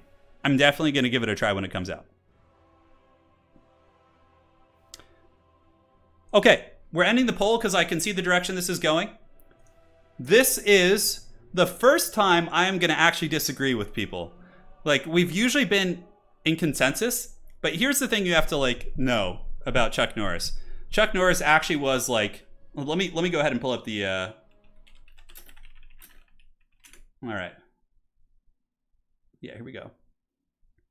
Yeah, so Chuck Norris served in the United States Air Force, and he was, I believe he had something to do with like combat combat training in the military. Chuck Norris also won martial arts championships, which were legitimate competitions. So he went and competed in like contact martial arts and was able to win competitions. In terms of like Bruce Lee's accolades, a lot of what I think people perceive Bruce Lee is from like, yeah, of course, his like private trainings and things like that, but there's very little documentation on like Bruce Lee's actual combat prowess in like legitimate competitions. Like if you look up like basically it's like, oh, you know, he got in a fight on the rooftop or like in some like secret environment, you know, it's always a little bit shrouded in mystery. I personally think in a real competition, a real fight, Chuck Norris would take him.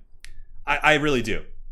That's actually a big, yeah, I've had this debate with many friends, and I was like many of you in the beginning. Like when I was younger, I watched a lot of Bruce Lee movies and watched YouTube videos of him doing like the 1-inch punch and these practical things. But now that you see the evolution of contemporary martial arts, you realize a lot of that kind of stuff is just, you know, nonsense. I do think that Chuck Norris would for sure take him in a real fight if they're both in their primes. Yeah. I think Chuck Norris was just being humble. Like, I don't think they were like going all out on one another. That's just my opinion, though. If you just look at the evidence. Yeah. Jean LaBelle for sure would beat both of them, probably. Yeah, Jean LaBelle was a beast. Yeah. Okay, we got Wood Elves versus Chaos. We're on the Estalian Tomb. It's the map. But, you know, I could be wrong, for sure. But that's just my opinion. Yeah. I don't know. Yeah, Chuck is probably heavier, too. Yeah, absolutely. No, karate is not nonsense, no. Karate is not nonsense by any stretch of the imagination. There's actually a couple contemporary MMA fighters, like Stephen Wonderboy Thompson, who was a point fighter in karate and also a kickboxer, and he came in and he was able to do really well in the UFC and mixed martial arts, having an extremely dominant run in his younger years. Karate can be added into a mixed martial arts repertoire of like jiu-jitsu and classical takedown defense and can be really good. I don't think we've ever seen like a really high level like Taekwondo fighter like make it to the top of like the MMA echelon, but karate has definitely had some pretty solid performers. Yeah, absolutely. Oh yeah, I mean, look, George St. Pierre would easily dismantle Chuck Norris and Bruce Lee, easy. But you know, it's the time also. Like, it's not fair. Like, martial arts has really progressed quite a bit from the time of Bruce Lee and Chuck Norris. Yeah. Yeah, absolutely. Yeah, and GSP has a karate background as well. Yeah. But in terms of like, there are some classical martial arts that really haven't transitioned well to actual fighting. Like Aikido is one of them that's just like does not work functionally well, at least from my research. And I don't know about Taekwondo. I don't know if Taekwondo techniques are integrated into MMA at all. I'd have to do some research on that. I'm not really well informed, so I don't want to comment on it. But I don't recall. I watch MMA every week and martial arts from all over the world, and I don't think I've ever seen a Taekwondo fighter like really just dominate using Taekwondo. You know, they'll usually start with it and then they'll like switch to traditional shit when it's not working, you know? Yeah, no, I think karate is pretty good. Yeah, it gives you a good base. The striking is certainly like what's really good about karate is that you can those guys are really good at hitting and not being hit. That's what like point fighting karate really teaches people. Yeah. Yeah. Yeah, I think grappling is big too. Like grappling is really good in like jiu-jitsu, you know, judo is certainly quite good in that respect for, you know, getting some nice throws. But grappling is really good for like one-on-one fights, but like when it comes to street fighting, jiu-jitsu is useful, but it's dangerous because in a lot of street fighting situations, there's like, you know, there's more people involved, and if you're on the ground, like even if you get someone down, their friends might hit you in the back of the head. You know, from a self-defense perspective, jiu-jitsu and like those type of things are probably a little bit more effective for isolated one-on-one fights. Whereas like striking is probably a much safer practice for you know, a street fight. But yeah, if we're talking professional fighting, cage fighting, things like that, yeah, grappling is like, if you look at a lot of the best fighters in the world, most of them have like a wrestling base. Like wrestling, you know, you can look at like Khabib Nurmagomedov, like just dominates people with wrestling. George St. Pierre, though he did start off with karate, he became a wrestler. Like in George St. Pierre's career, he was mostly wrestling people. You know, like he really got into that. Randy Couture was a Greco-Roman guy. He had a good wrestling base. You know, Dan Henderson. Like the wrestlers are really good because if you're a top tier wrestler, you can basically, yeah, in a street fight, obviously, yeah, running is certainly the better idea. But if you have to. But like wrestling is such a good base because if you're a good wrestler and a good striker and your opponent's a good striker, their game is forced to be one-dimensional because they can't like take you down because you're wrestling base. It's going to be harder for them. So you can dictate the fight a lot better. That's what I've noticed about like Khabib and a lot of those guys like that. So yeah, fun discussion, guys. Yeah, I've had that Bruce Lee, Chuck Norris discussion with many people. It's really interesting to hear perspectives because there's always like new evidence coming to light and books and interviews and things like that. But yeah, definitely very fun. Definitely very fun. The password is 123 and anyone's welcome to join. Correct. The best training is grappling with bears in Dagestan. Yeah, it would seem so. Would Mike Tyson have been good at MMA if he did it? Yeah, I think so. If Mike Tyson had at an early age been taught wrestling, I think he could have been one of the best MMA fighters of all time. Because his speed for like a heavyweight is disgusting. And his hitting power, imagine putting Mike Tyson in like 8-ounce gloves. And like if he knew how to wrestle, because he was so athletic and explosive, like he has the body of a wrestler too. Mike Tyson could have been an absolute unholy terror in MMA. If he had like trained that as a youngin', yeah. Khabib versus two turns, probably Khabib would win, yeah. Look, yeah, I would have no chance. Come on, man. Come on. What are you talking about here? Steve Carell versus Ben Stiller. God, that's a hard one. I don't know why I feel like Ben Stiller's like more athletic than him. Yeah, he'd be a heavyweight. Yeah, but I mean, Chad Mendez's striking isn't on par with like Mike Tyson's, right? So, all right, guys, here we are. It's going to be the Warriors of Chaos by Cry is Free facing off against Void Laws. Holy shit, look at this army. This is some nasty Wood Elf play. We'll get back to our discussions in time. We do have Glade Riders. It looks like there's going to be a bunch of Glade Rider archers. Backed up by Great Stagnites. Great Stagnite. Here are Awars, a bunch of Glade Riders, a Lifecaster, and the Sisters of Twilight. Classic stuff. Yes, I have heard of Sonny Liston. He was like a mobster. Yeah, he had like a pretty heavy-duty background. Ali knocked him out. That's what the classic shot is, isn't it? If I'm not mistaken. I could be wrong. All right, so we have a Chaos Sorcerer Fire, Sigvald, a shit ton of horsemen, some Dragon Ogres, actually. Ooh, that's actually really nice against Lost Sylvan Knights by Cry is Free, and a bunch of infantry. That's basically it. So good luck, have fun. Let's get this battle started. It is going to be a Wood Elf kind of mobility build against the dreaded Chaos Hordes here. And let's do it to it. Yes. Let us have some fun. Mike Tyson is basically One Punch Man. Yeah, his fights are really fun to watch for sure. Yeah, it would have been interesting to see how his career would have gone if he had been able to kind of keep all his business together. All right, so what's going to happen right now is Voidlals is basically going to be getting on the wings, and he is going to be riding down Chaos Marauders and just, trying to do his business here. So, yeah, these Chaos Marauders definitely going to be getting hammered pretty good by these angry Christmas hams. Or not hams, I guess deer, whatever you want to call them. Nice damage right there. You can see here, we will beat Voidlals by sapping his energy. Yes, throw bodies at him and see how that goes. Fireball coming in from Cry is Free, and it does hit one of the Sylvan Knights. It only kills one model, so that's pretty good for Voidlals. In the front, we get Chaos Marauders actually engaging against Glade Riders. A little bit of a mistake there by Voidlals. He does take a little bit of damage. In the back, we have some Hounds hiding as well. The sniping of these Sisters is underway as the Chaos Sorcerer Fire gets popped in the face by the Sisters of Twilight. What you need to be doing here for Cry is Free is pull all your Marauder Horsemen and basically just follow the Sisters of Twilight around. That way you can keep them from doing this, because he has the tools to stop it, but he's not really doing that. He's kind of just pushing after the Horde, whereas the Horsemen could be attacking, Fireball could be going down here. Like, there's 2 Horsemen here, there's 1 here, and they're not really doing anything right now.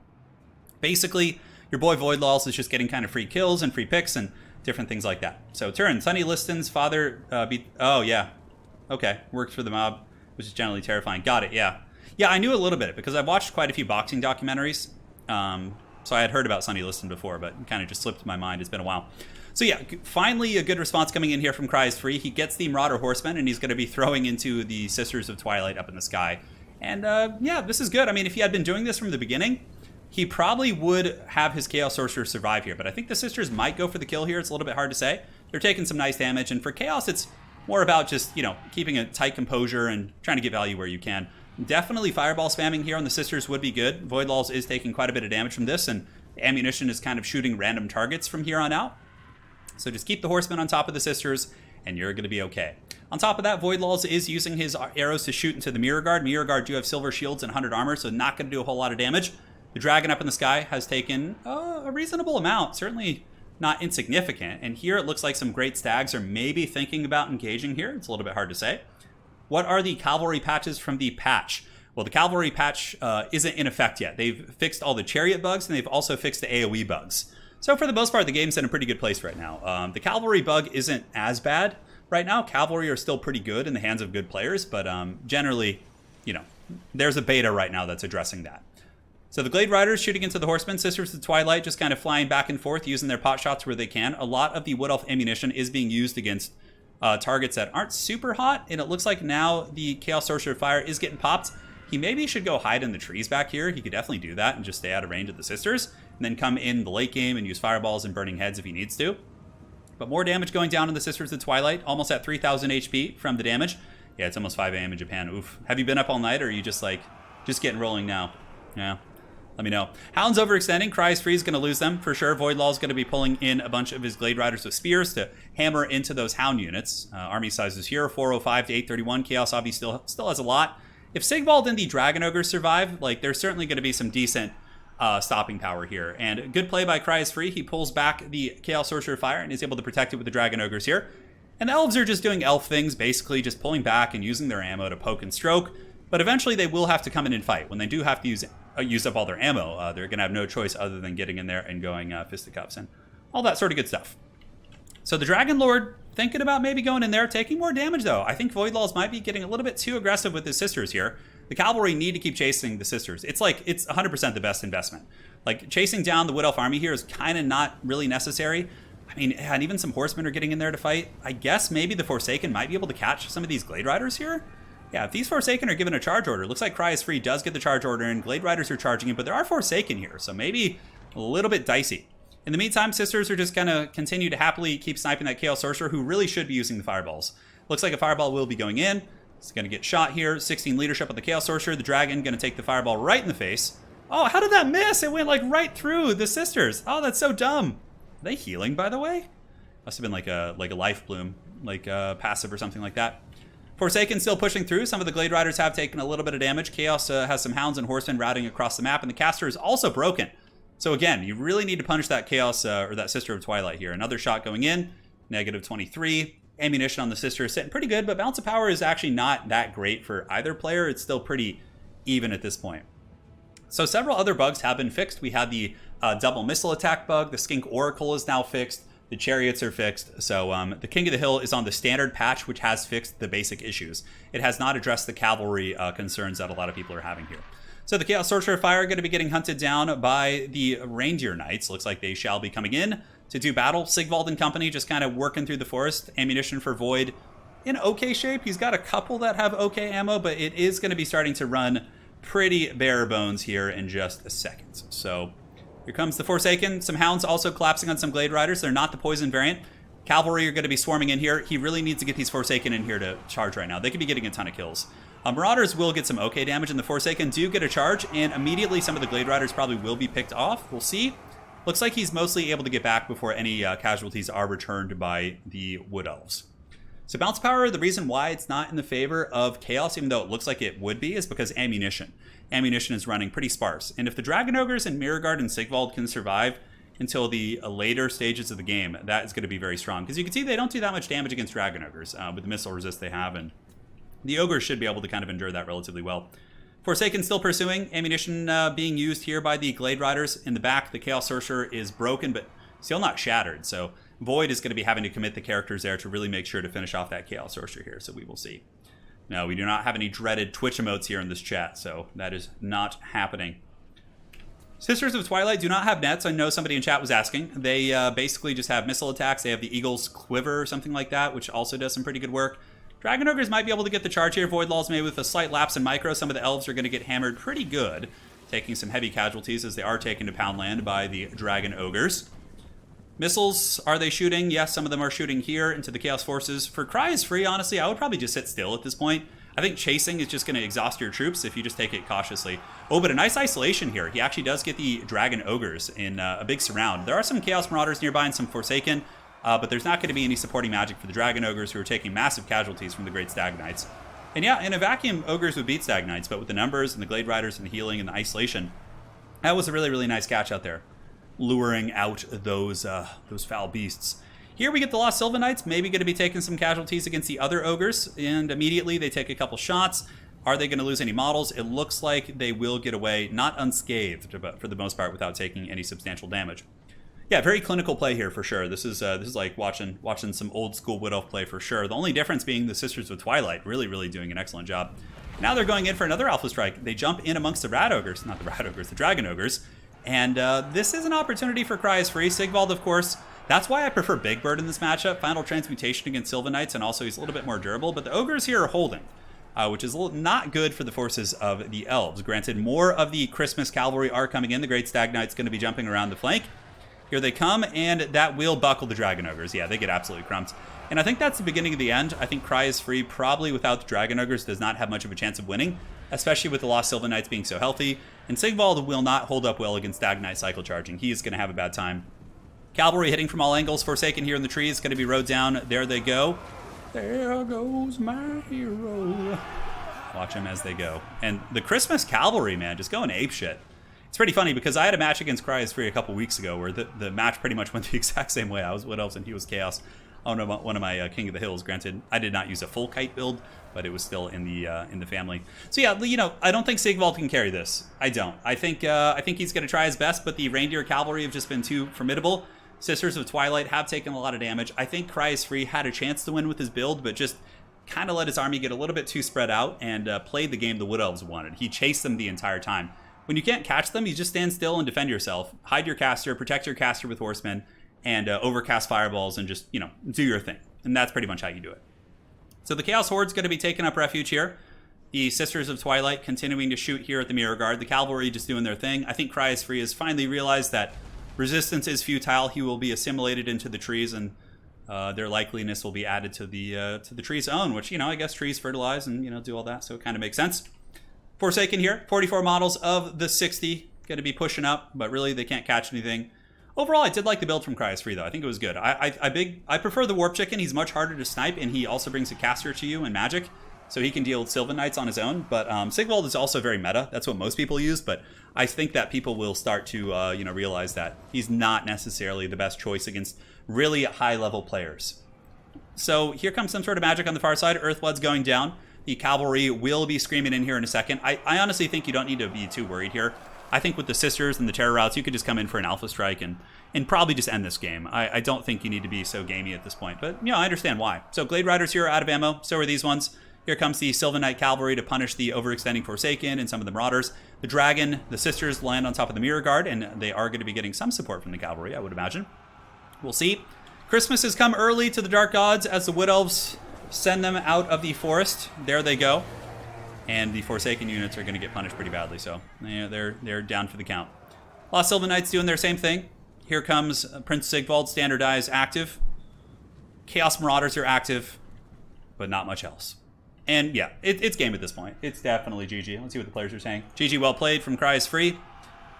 It was a valiant attempt for sure. It's really tough to play against. If you're not like super practiced in like a tournament spectrum, it's definitely tough. Definitely tough for sure. All right, so we're on to the next game. Let us see who will do battle here. Obviously, Sylvan Knights did very well on Christmas. And that is it.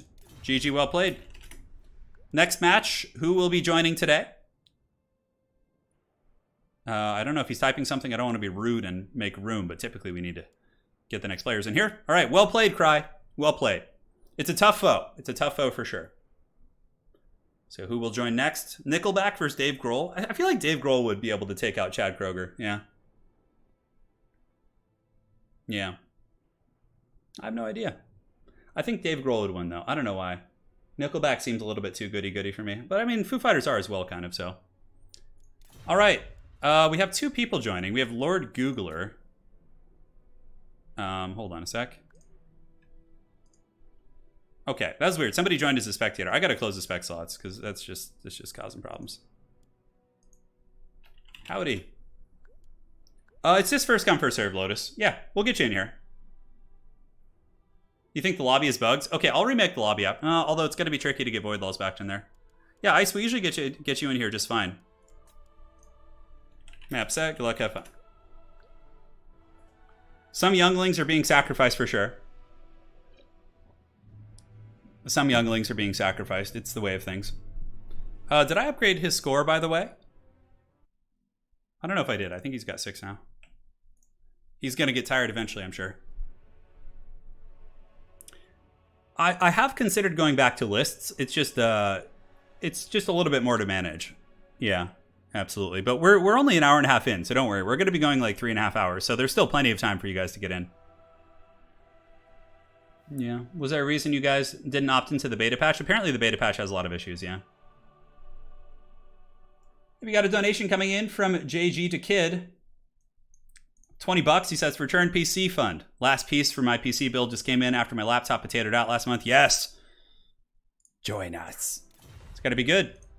So Beastmen, Greenskins, Vampire counts being used by Void Laws. I'd like to see some more Beastmen play, actually.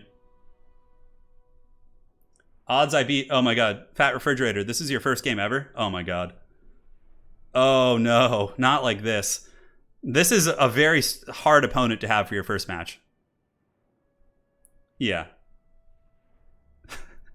This is going to be some suffering, most likely, brother. Oh man. It's your first PvP battle in any Total War game? Oh no. Philip, you're asking Turin versus Italian Spartacus? Oh, I have no idea, dude. We'd have to try it to see, you know. Yeah. Well, Lizardmen against maybe, what is he going to pick? Probably doesn't want to pick Wood Elves. That's actually not. Dude, the Youngling is about to get it. No, we let people of all skill level join our King of the Hills. Absolutely. Oh no, the Slanesh bots are here. Hadri's on top of it. You get to ban one as well. We salute your bravery. Yeah, we do. We do indeed. I really wish the lobbies were like less buggy in this game. Void lols. I will remake lobby after. Well, we'll wait and tell him. After this game, I'm going to remake the lobby. I've had a couple of people DM me saying the lobby's like bugged for them, so I'm going to remake it. Yeah. If this guy wins, he's my hero. It's a tall order, man. Void lols doesn't mess around. He's always goes for the throat. All right, it's going to be Beastmen versus or Greenskins versus Lizardmen here on the Glacial Lake. Panzer Bullets, loving the streams. You said you love base building RTS. Have you ever played Supreme Commander? I haven't, but I own it. I just haven't played it. Yeah, thank you so much for the donation. The ones I'm going to be hitting pretty hard in the near future are I'm going to be hitting God damn it, my brain just isn't working right now. Age of Empires 4. I'll continue covering Warcraft 3. What else? Yeah, well, apparently now there's like a harbor boat outside my house. I haven't played that, no. It could be Falcon in disguise. It's not. I've checked. It is not Falcon in disguise. So I'll remake the lobby after this. And then we can get some folks in. Like, I know Ice Power and Jay Phoenix were trying to join. I'll get you folks in. I'll send you guys invites and stuff. To prevent the further bashing of the younglings. Yeah, dude, I want Age of Empires 4 so bad. And you know, Anticity, we're not that far off. We're just over a month. It comes out, what, October 28th? So, yeah, they'll probably have and the best part about it, Anticity, is they're probably going to have an open beta before that we'll be able to play in. So I'll be covering open beta. Diablo 2 Resurrected, I don't know. I'm pretty unhappy with Blizzard right now, Lotus. But if enough people want to see it, I could grab my homie Paul. We're some OGs that go way back, and we could play like a stream of it or something. Dude, I want Age of Empires 4 so bad. Yeah, Void Laws basically is Cobra Kai. He's not like the Cobra Kai who's, you know, he's like the evil Cobra Kai. Like the ones who are a little bit too far into the ideology, you know? Are you going to build the new PC? Yeah, I will. I will probably before Christmas. I'll just like build it. I'll build it and for myself for Christmas, and Lady Turin can like gift wrap it. Just call it the gift. I'm thinking about doing a younglings tourney for sure, like a beginner tourney. It's really hard to gauge like who's a beginner and who's not. I know Herbert Walker does a fresh recruits tournament, which is really cool. Something I'm going to be starting soon though. I'm going to finish up the ECL finals soon. I'm going to schedule it today with the players actually. We'll have the ECL finals going, and then I'm going to do what's it called? Swiss League. So it'll basically be a league where you play one game a week, and you get matched against players with the same record as you and things like that. Oh, dude, I was a diehard Diablo 2 player. Like classic Diablo. I just love playing Necromancer and just using like skeleton hordes and doing all that. Yeah. Good Gaming Daily. I will let you know. All right, so for the forces here of the Lizards, it's going to be Lord Chungus Mazdamati backed by... And this is good. What I really like about Sanath's build is he knows that he's a newer player, right? Like, he knows it's his first battle, and he brought a build that really accentuates that. It's a very straightforward build. He's got Saurus backed with big-ass monsters, all right? It's like a simple build to micro. Now, in the back, he has a shit ton of Chameleon Stalkers, which is pretty hilarious. For Void Lols, he does have some Orc Boys, and honestly, I like this build from the Lizards. I feel like it would have a decent chance of winning if his micro and execution is on point. But yeah, pretty standard for the Greenskins. We have the Goblin Great Shaman, the Giant Troll Hag, and a little Goblin Big Boss as well. So that is it. Yes. Perfect. Oh, there's leagues now. Okay, Anticity, very good. Yeah, we'll be doing a stream on the 18th with that as well, so that'll be fun. Lotus Moon says, Turin, I've been playing Game of Thrones board game digital edition, super strategic. I played that. I have played that. Yeah, I own that game actually. Here, Lotus, let's see here. I just updated you. So Lotus Moon, go ahead and type something now. Let's see if that worked. Red Wedding Planner, I actually just completed my girlfriend's first PC. Right on, man. Sounds like a happy relationship. So, the forces of the Lizards are just going to be kind of having a stare down. The backfield... Oh man, this could actually be devastating. But he needs to push up his front line first, because as soon as Voidlaw sees this backfield pressure, he's going to react super hard. So immediately, Chameleon Stalker is going to go in. Orc Boar Boys are kind of shit, honestly. Look at the damage that the little Chameleon Stalkers are doing. Yeah, they wrecked that Goblin Big Boss, but the rest of the Lizard Army needs to get here because immediately they're going to react, right? So the Orc Boar Boys do dive into the Skinks here. A couple of units of Skinks do pile in to fight. Precursor ammunition being used and really getting some good damage. The only thing is the timing is a little bit awkward because the rest of his army hasn't quite made it yet. So many of these Chameleon Stalkers in the backfield are going to be having a bit of a bad time. Mazda could get like a big ruination of cities here. If he drops it right there, holy shit, that would just be so good. That would be so good. Yeah, nasty, nasty stuff. Okay, so Chameleon Stalkers getting run over for the most part. They did do a little bit of shock damage, and the big thing about the Chameleon Stalkers here is at the very least they did disorganize Void's army. His army's like in a really haggard formation right now. Ruination of Cities attempt going down. Oh, he does not get the good cast. That was pretty crap. It like makes an arrow pointing that way, but could have been much stronger. Also, the cohort of Sotek being left in the back, but a very cool tactic for sure with the Chameleon Stalkers. I think he should have just hid them a little bit longer. If the Chameleon Stalkers had just chilled in the shadows for a moment longer and waited for the main force to engage, he could have sandwiched the army really, really well. Little glare going down, doesn't do that much damage. Nothing that one Apotheosis can't heal. And now the main core of the Lizard Army is going to be pushing in. Most of the Chameleon Stalkers in the backfield have been broken up. The Orc Boar Boys took some damage. The Big Boss took some damage. I don't know if he actually died. Where's the Big Boss? Did he just get owned and just killed? He might have actually. He took some big precursor ammo, which did a lot of work.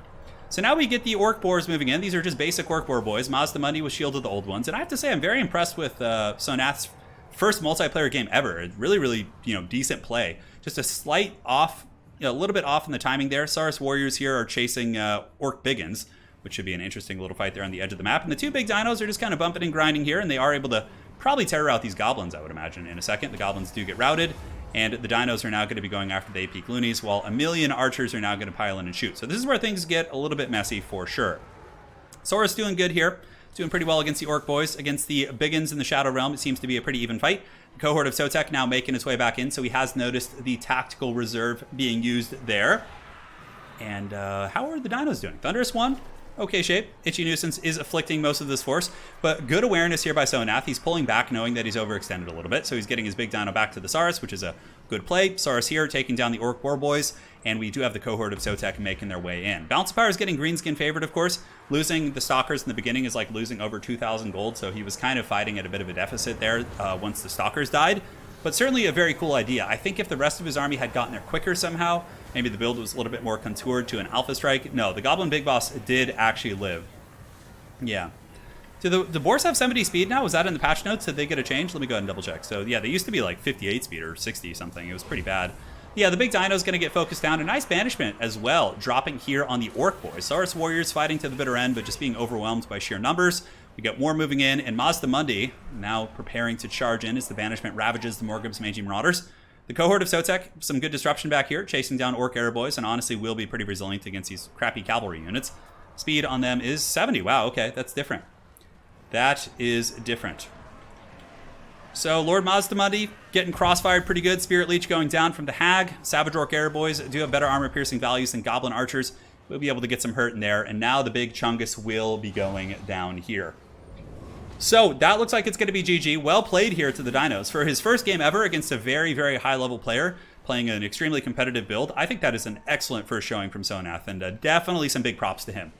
He's got some RTS chops, just a little bit of execution with that backline engagement. It could have been a very, very different game. Yes. Yes, good. Good, Anakin, good. That is it. This is not the opt-in beta. This is not the opt-in beta. So yeah, cool army. That was pretty fun. Yeah, like the Mass Vanguard, and for a newer player too, it's a good build because it's just like very straightforward. Yeah, GG. Void, I need to remake lobby. We'll invite you. Okay. Just letting him know real quick. So the lobby is apparently bugged, so just hang tight. And 1 second here. Hold on, gotta get this going.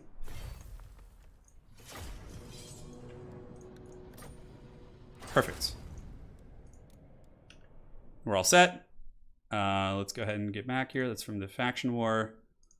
These are all the wrong buttons. All right. Let me go ahead and invite these guys. What the hell is his name on Steam right now? Goddamn, Joe Rogan. Did he get the invite? See if it worked. All right, Void Laws, make sure to check the message I sent you.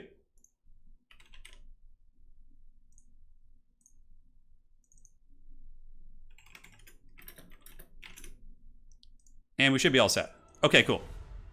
No, yeah, sorry, Murph. We currently have the other two players coming into play. Yeah, there was two folks set for the next match. So we're gonna have to drop you here. It's Ice Power versus Void Laws is next up. All right, so here, let me go ahead and message Murph. I feel bad here.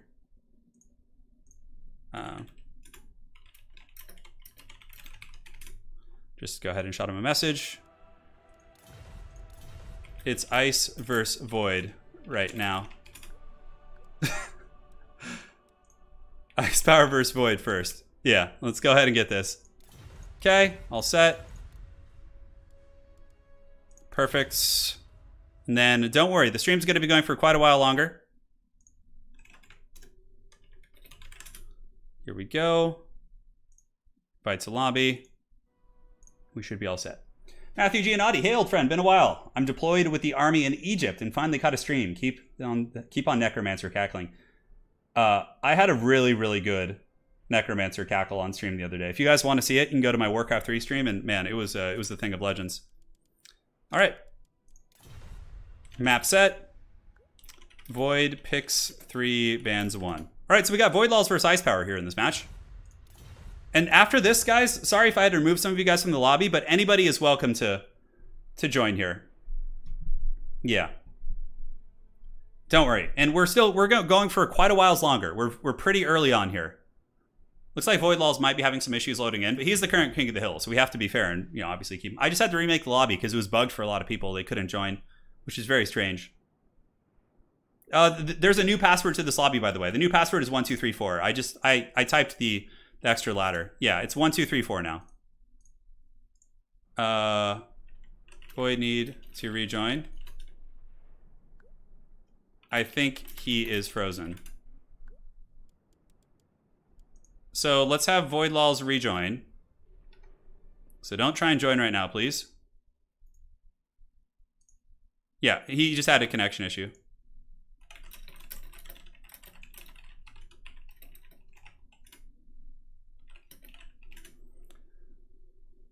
Cool. So he will get back. D Willow, thank you for the 50 AED.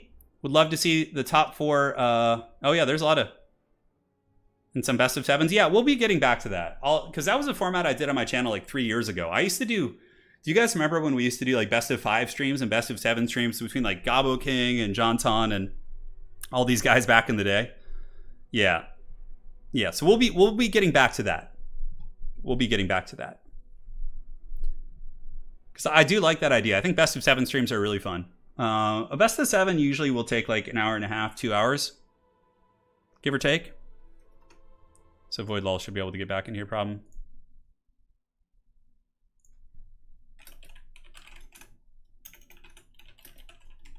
Okay, just checking this, checking some settings here in the shadows. And Void Laws has been giving an invites. Hopefully he's able to get into this lobby. I saw that we had Rescue Jim plus Jay Phoenix join the lobbies. Don't worry, we'll get you folks in today. Oh, yeah, buddy. Send Void another invite. Have you ever played Warzone? No, I don't know if I have. Yeah, many of the major bugs. So now we're going to schedule the ECL finals. Hopefully Void Laws can get in. Okay, we're good now. So Void picks 3, bans 1, etc. All right, so the map is set. Good luck, have fun. We got Void Laws versus Ice Power Total War. Should be an interesting duel. 2 top-level players here. Void Laws currently really in a very dominant run here. He's certainly been taking out some younglings. He's got six wins. Took out some strong players as well. Marathi not bugged anymore. Wonder what Ice will do. We'll have to see. We'll have to see. Will Void Laws continue? He's certainly been on the fire lately with the faction war victory, among victories in many other community tournaments. So the cavalry thing isn't as bad as people say, in my opinion. No, but yeah, it's not live yet. Like, I still love using my cavalry. You just can't charge them into the great weapon heavy infantry, you know? But one of the ways it really sucks, though, is cavalry versus, like, cheap great weapon troops. That's where you also kind of get owned, which is a little bit unfortunate. So that needs to be fixed. But, like, understandably, black orcs are, like, the size of, like, you know, a house. They're huge. Not a house, but they're giant. So I understand, like, a Bretonnian knight charging into a black orc isn't going to go great, like, always. But is it 7 now? Oh, is it 7? Okay.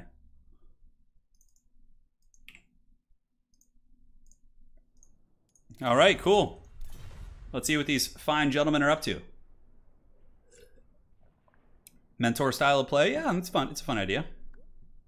It is a fun idea for sure. Lord Google, if you want to ask Lizardmen players questions, there are a ton of high-tier players here in chat that can happily answer your questions, and I'll certainly do my best. Granted, lizards are not one of my strong suits. All right, so we get Vampire Counts, Beastmen, and Wood Elves banning Bretonnia. We get Dark Elves banning Wood Elves. So it's either Dark Elves versus Beastmen or Dark Elves versus Vampire Counts. For Void Lulls, he is probably going to want the Beastmen here.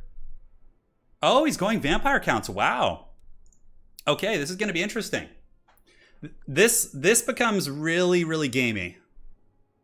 I'm surprised we didn't see a Beastmen pick, though. Beastmen, I think, are pretty good against Dark Elves. Maybe he's not confident enough on his Beastmen to defeat Ice Power on his Dark Elves. So we're getting Vampire Counts versus Druki here, which is actually, I think people do consider it to be a Dark Elf favored matchup quite considerably, but in the hands of a Vampire Count specialist, I think it could become much more even.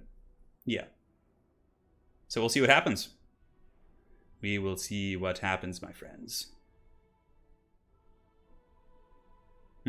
Makes sense, Lotus. Makes sense. Yeah, Void's having a pretty good run today. Maybe Void wants out. He's like, I've had enough. Put a fork in me. Well, we are an hour and 51 minutes into the stream. We're going to be going about 3 hours today, if not 3.5 hours. So that's kind of our game plan. So thank you all for joining. It's been an absolute pleasure so far. Had some crazy games, and here we are. Marathi versus Gorst. Could be. Marathi can dodge those shotgun blasts pretty well.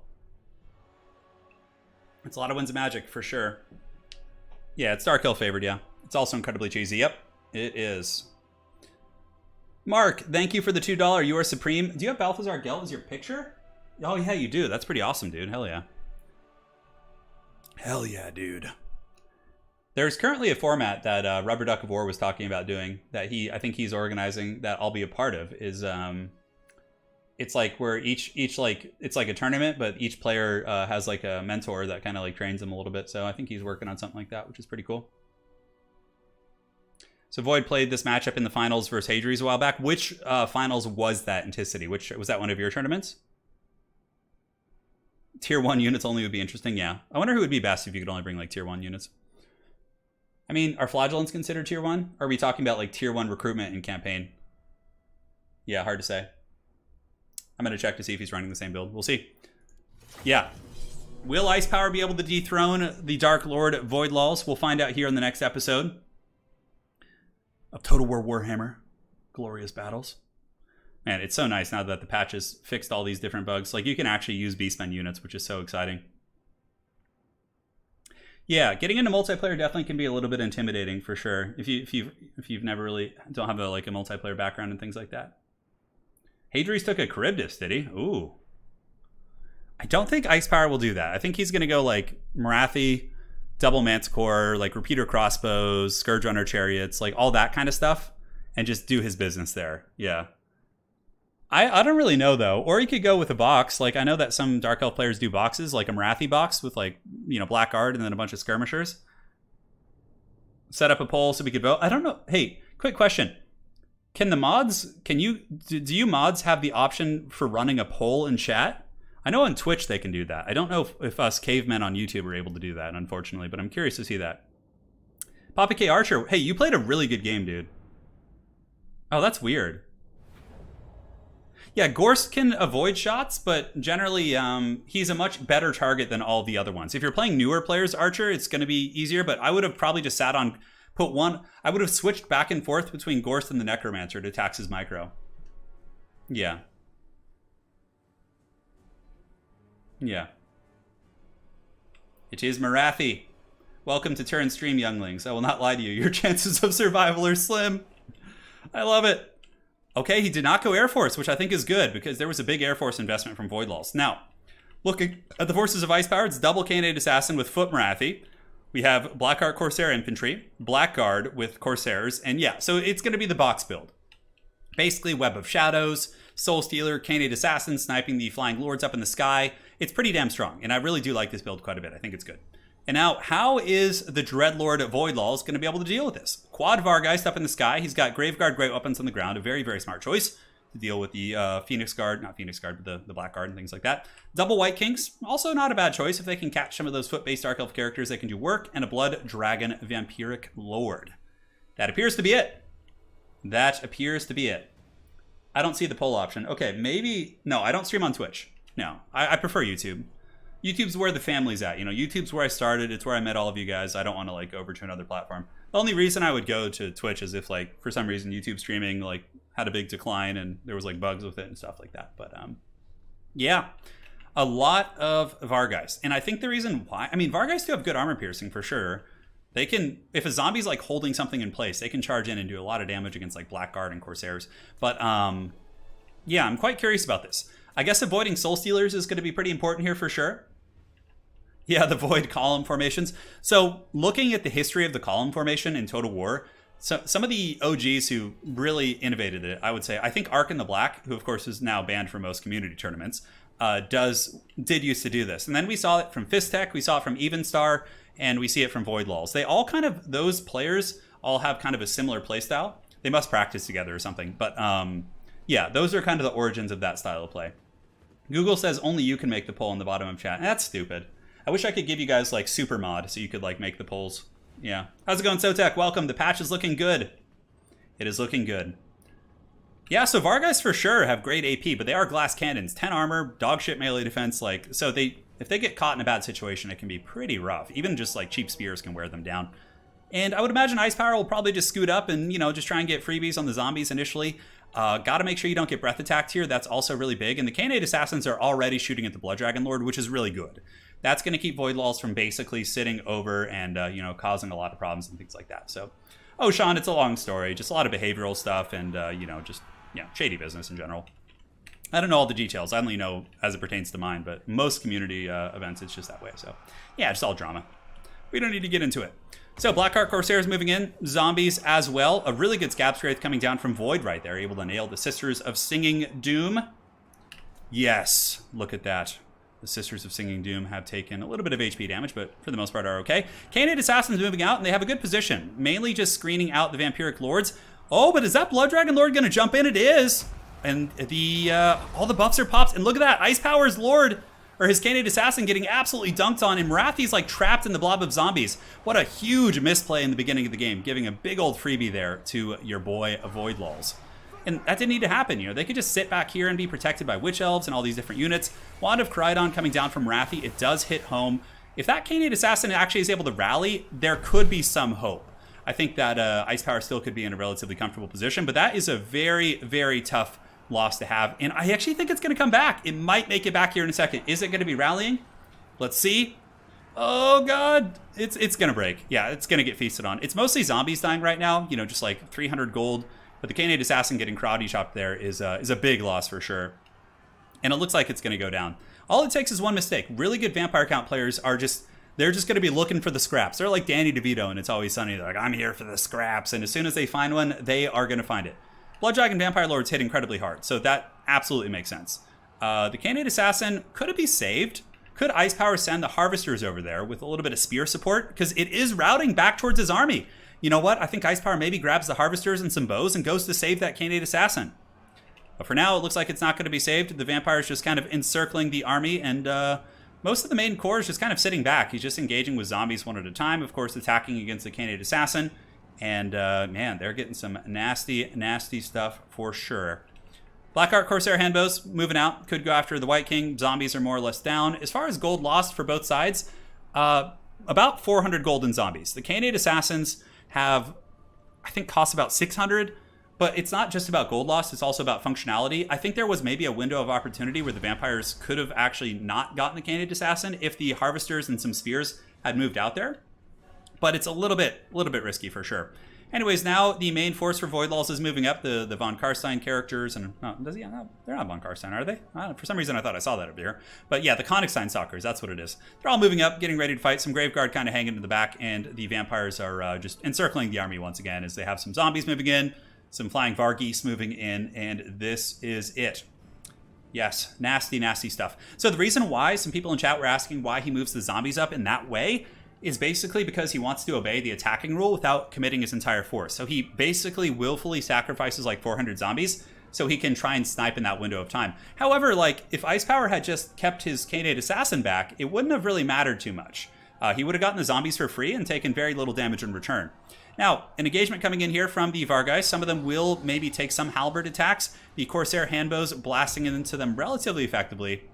And a really good Scab Scrape again for the White King there. And it looks like Invocation going down to the Vargeise. So that actually might be a little bit of a win here for the forces of Ice Power Total War.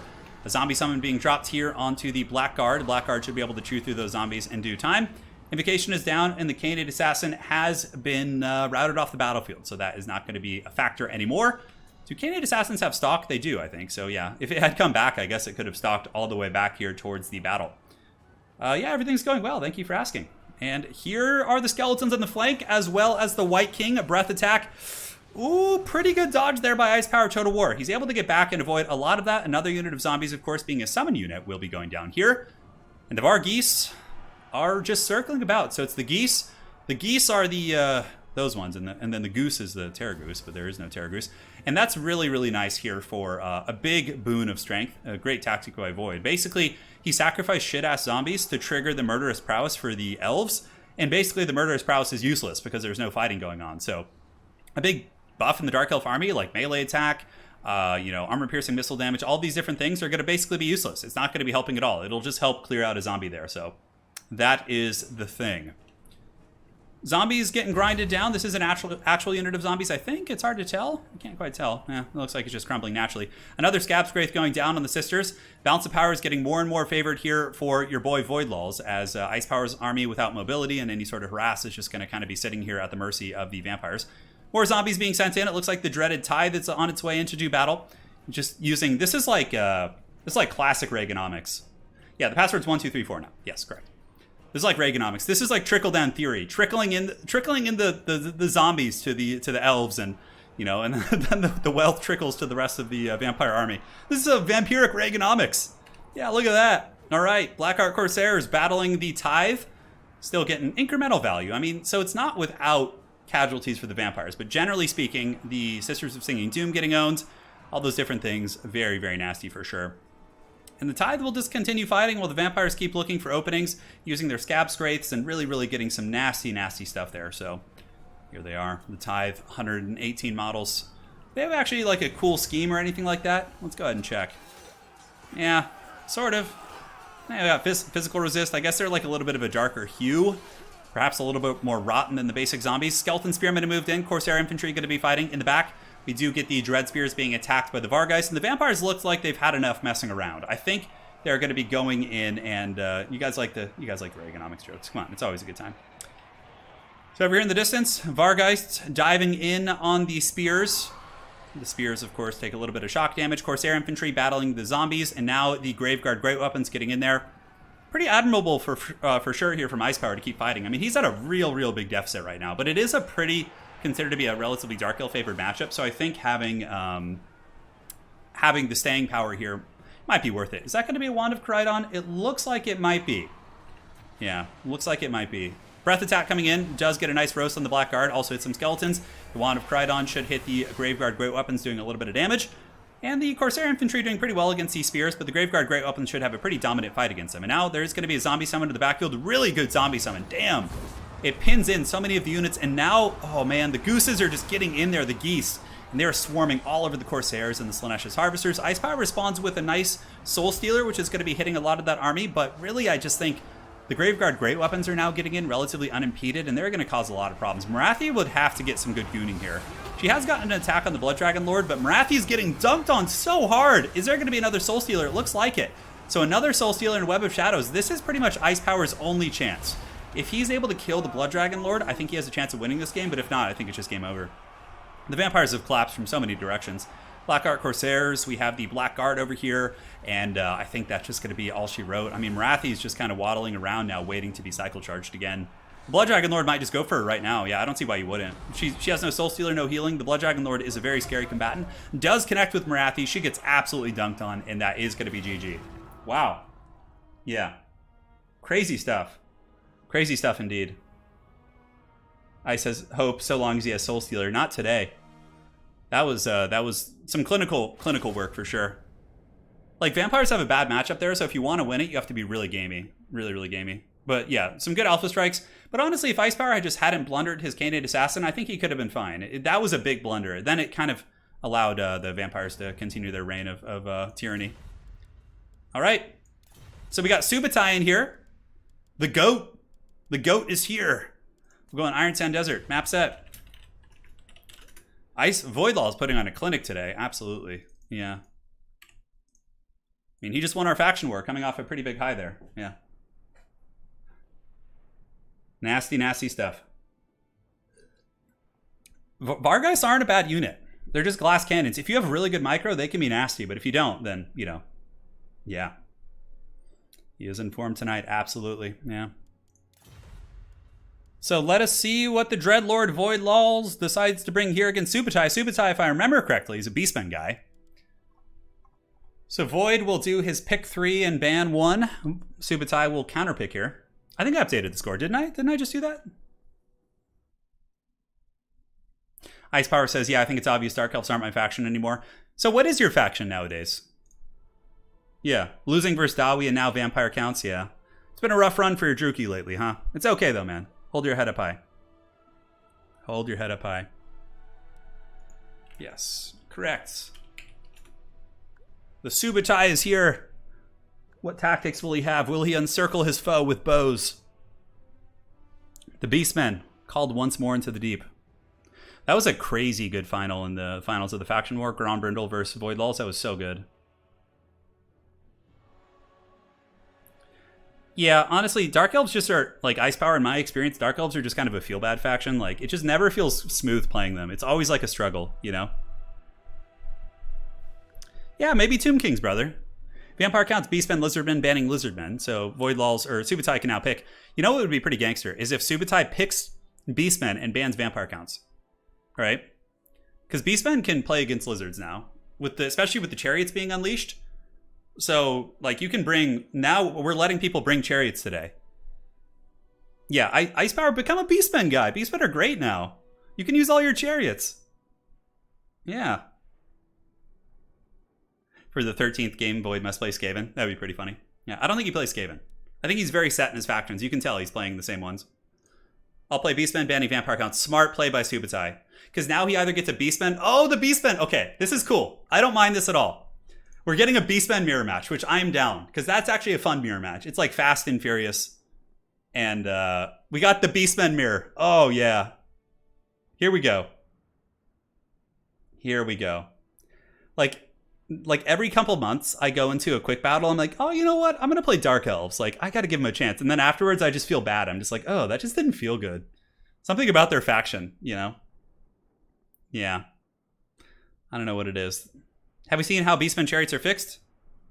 It is. So remember, you can use all your Chariots today. 4 max Tusk plus characters are fine. Good luck, have fun. Yeah, because it's been fixed. So if they want to use Chariots, they can. Don't stress it, Ice, man. Everyone makes mistakes. Everyone makes mistakes. So we got another hour of the stream. Hopefully, if you guys want to play and you haven't gotten a chance yet, you'll still get your run at things. Yeah. A euphoric moo. And in this moment, I am euphoric. Oh my god, that meme is so funny. Yeah, that was a good one. The good old days. Is DLC even needed for Dark Elves? Well, the thing is, Dark Elves have gotten DLCs, but they just aren't good. It's just like they get like a friggin' Medusa and like just all this haggard shit, like Malice Darkblade. Their DLCs are so trash. You know, that's the problem. Yeah, like Dark Elves can win for sure. They're not like, yeah. Lotus Moon. Yeah, Lotus Moon. How about you become the main Dark Elf guy now? Ice Power is tired of suffering. His suffering has been too long and too hard. Yeah. Yeah, Void is still running shop. We're gonna, normally I would, I'm gonna let him see, let's see how far he can go. If he's enjoying it, then that's that. As long as he's having fun. But when somebody, if somebody's able to, I don't know. Yeah, I don't know. We'll have to call an end at some point. Yeah. Thank you, Alexander. Appreciate that. Yeah, Lotus Moon is Lotus, you're an elf guy, so you got the elvish thing going on anyway. So yeah, I think Guac has a great point that you're certainly like 1/3 Dark Elf main. Wow, this is going to be fun. A Beastmen mirror match. What are they going to bring? Probably Torox. Torox seems to be awesome. And my favorite thing about the Brass Bull is the fact that like he's actually a good monstrous infantry character, sort of. Like Nakai is just kind of shit, but like Torox found that sweet spot of being like good at that role, which I think is great. Yeah, it's good times. Yeah, we got all Total Warhammer 3 races. Good with and then Rage. What? I'm not sure what you're saying, Jared. Yeah, Warhammer 3 races. When the game launches, we're probably just going to be getting the 7, and then they'll add in the Mortal Empires after that. He's eating souls. Yeah. Yeah, Lotus is an elf man. Yeah, he is. Lotus Moon got top 4 in the World Championships. I believe he got 3rd place in the World Champs, which is a really impressive feat. Alexander Silva, of course, man. Hope you're doing well. Keep dunking on life. Doing your business. Yeah, Lotus, you're a dwarf main now? No, you're not. Yeah, Torox's speed really helps. That's why he's better, yeah. And the brass body is super good. Oh, yeah, look at this. This is so awesome. All right, for Subutai, we got... Yeah, Beastmen mirror match is fun. Like, I am down for this. Yeah, Lotus's Dowie Kite is legendary. Oh, that's so funny. All right, so for the forces of Subutai, Torox the Brass Bull, a Bray Shaman of Cygor Summoning and Devolve. He does also have some Centaurs, double Manscore plus the Jabberslythe, and the character on the chariot. So yeah, no more issues with chariots. Now, the main core of the army, Manscores, a couple of Minos with great weapons, Jabberslythe for the Mortis Engine. I'm loving it. Now, looking at Voidlaw's army, more chaff-centric, more spawn-heavy, less great weapons. We have Morker the Shadowgave and a Bray Shaman, so it's Morker versus Torox. Very interesting. Very interesting. He does have a lot more mobility. On the flanks, he's got the Centaurs, the Collapse, whereas Subutai's army is a little bit more elite and monster-heavy. Yeah. Oh, Lotus Moon, you got 4th. Okay, no worries. Yeah, still top 4 in the World Champs is pretty good. So World Championships was won by Evenstar of Clan VM. 2nd place was Alfredinho of ODM. 3rd place was Showtime of ODM as well. And then Lotus Moon, I don't know if you're in a clan, but Lotus Moon got 4th place. And this is out of like over 700 competitors. And the players you're seeing now played in it. I believe Voidlaw's played in it. He didn't make it that far. So those are the top champs. Yeah. Great accomplishments for sure. That was probably the most competitive tournament in the history of Total War Warhammer. And yeah, pretty great stuff. So certainly a big accomplishment. So who are you guys rooting for? Is it going to be Torox the Brass Bull, or is it going to be the Bray Shaman and his homie Morker the Shadowgave? We'll find out here in the next episode. The Mortis Engine could be a big factor for sure. I think for Subutai, he needs to make sure to keep his forces a little bit tighter. Going to be sending Manscores into Spears initially. A little bit ballsy for sure. Maybe just looking for a freebie. But Subutai going to be getting attacked on the flank here with his Centaurs. Needs to pull those guys back now because a big Alpha Strike's coming in from Voidlaws. And looks like the Centaurs are going to stay. Some Chariots are being pulled to help, but I don't know how good they're going to be. So in the front, 1 Manscore is fighting, helping to break down some Spears. Minotaurs with great opens kind of chilling out. Jabberslythe also not engaged. I think overall, Subutai is taking the worst engagements. I think here, some Minos with great opens are going to pile in, but for the most part, I don't know. We'll see if Voidlaws decides to stay in this fight. If he does, then that will give Subutai an opportunity to maybe scrap his way back into that battle. Now, the Jabberslythe in the front, going to be dropping some Mortis Engine action soon-ish. Manscore on Manscore action here on the far side. We have the Manscore of Subutai attacking the wrong target. But in the backfield, we also get the Manscore of Subutai attacking in. And he does get a good fight here. The Minotaurs with great weapons fend off the Hounds, and then the Centaurs here should get pounded pretty badly by the great weapons.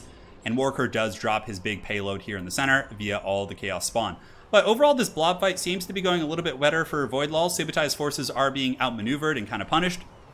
And it looks like there is going to be a Cygor summon coming down. So the Cygor summon will be dropped.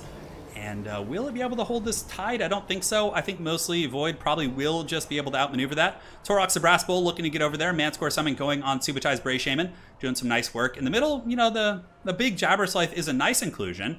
And Subutai was able to win the fight over here, pushing back the Beastmen forces, but not without a cost. Subutai's Manticore is gone. His other one's sitting idle on the wings. I think that Void Law's micro and engagements are just far outmaneuvering here, and I just don't see much of a chance here for your boy Subutai to get back in this game. I know it might seem early to call. I do think his build was capable of winning, but I think he needed to keep his army very tight together. He had an elite force, and he should have just been chilling in the shadows and kind of doing their thing, right? Jabberslythe isn't going to be long for this Earth. Another spawn summon is active. Torox the Brass Bull is being brass and angry somewhere. And okay, Torox is able to get on top of the Feral Manticore here, and the Feral Manticore for your boy Void is taken out pretty aggressively by the Brass Bull, who does have the Brass Body popped right now. So that is gone, but now the Brass Bull is going to be tied up amongst a bunch of Chaos Spawn. Jabberslythe Mortis Engine is kind of cute. Jabberslythe does move over here and is able to get some hurt on the Manticore, backed up by some spears, but the Manticore is backed up by spears. Is that the Jabberslythe? No, it's another Manticore. It's so confusing. So many Beastmen things. But look at this entire army moving in the center belongs to Void, and he's easily going to be able to just goon out this Jabberslythe. And Brass Bull is trying his best. He's going to be moving across, but yeah, and this is great for you Beastmen fans in chat. You get happy moves, neutral moves. It went all around. And there is going to be a beast victory. Beastmen are going to win this, but army loss is kicking in soon. Overall, you know, Void Law's just got the better engagements. He isolated Manticores, he won the flank engagements, and that was pretty much all she wrote. Confused cow noises, I believe, is the most appropriate description of things here. And the Jabberslythe is negative 105. Army loss is kicking in. Who will stop this man? Who will stop Void as he rampages through today's stream?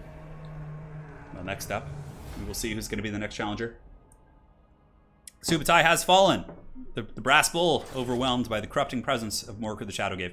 Yeah, the Centaur advantage was huge. They were able to get so many good isolations. So, GG well played. GG well played. So let's go ahead and update this. 9 wins, man. Who's going to get in here next?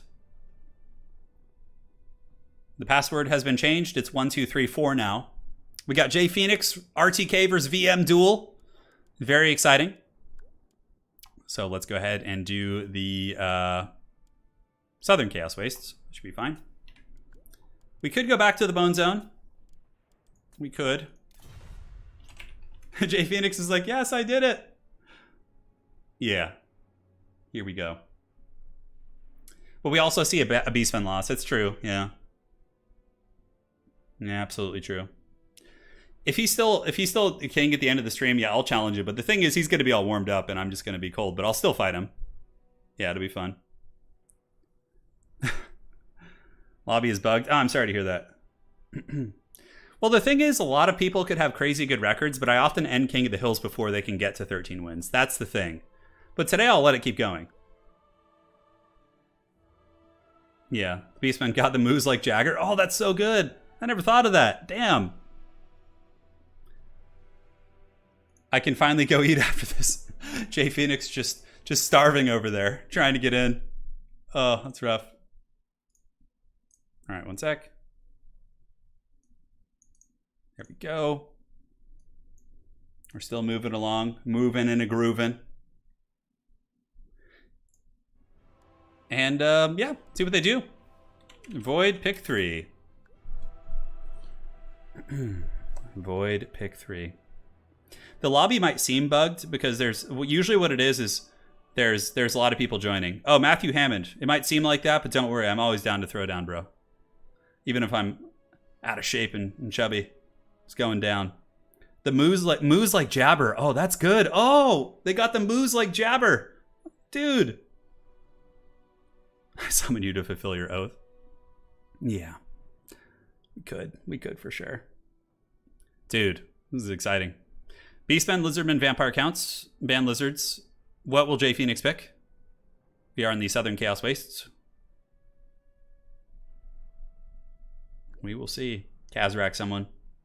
Yeah. I think you needed a better front door. Yeah, that's true. The moves like Jabberslythe. Oh, that could be like a cover song.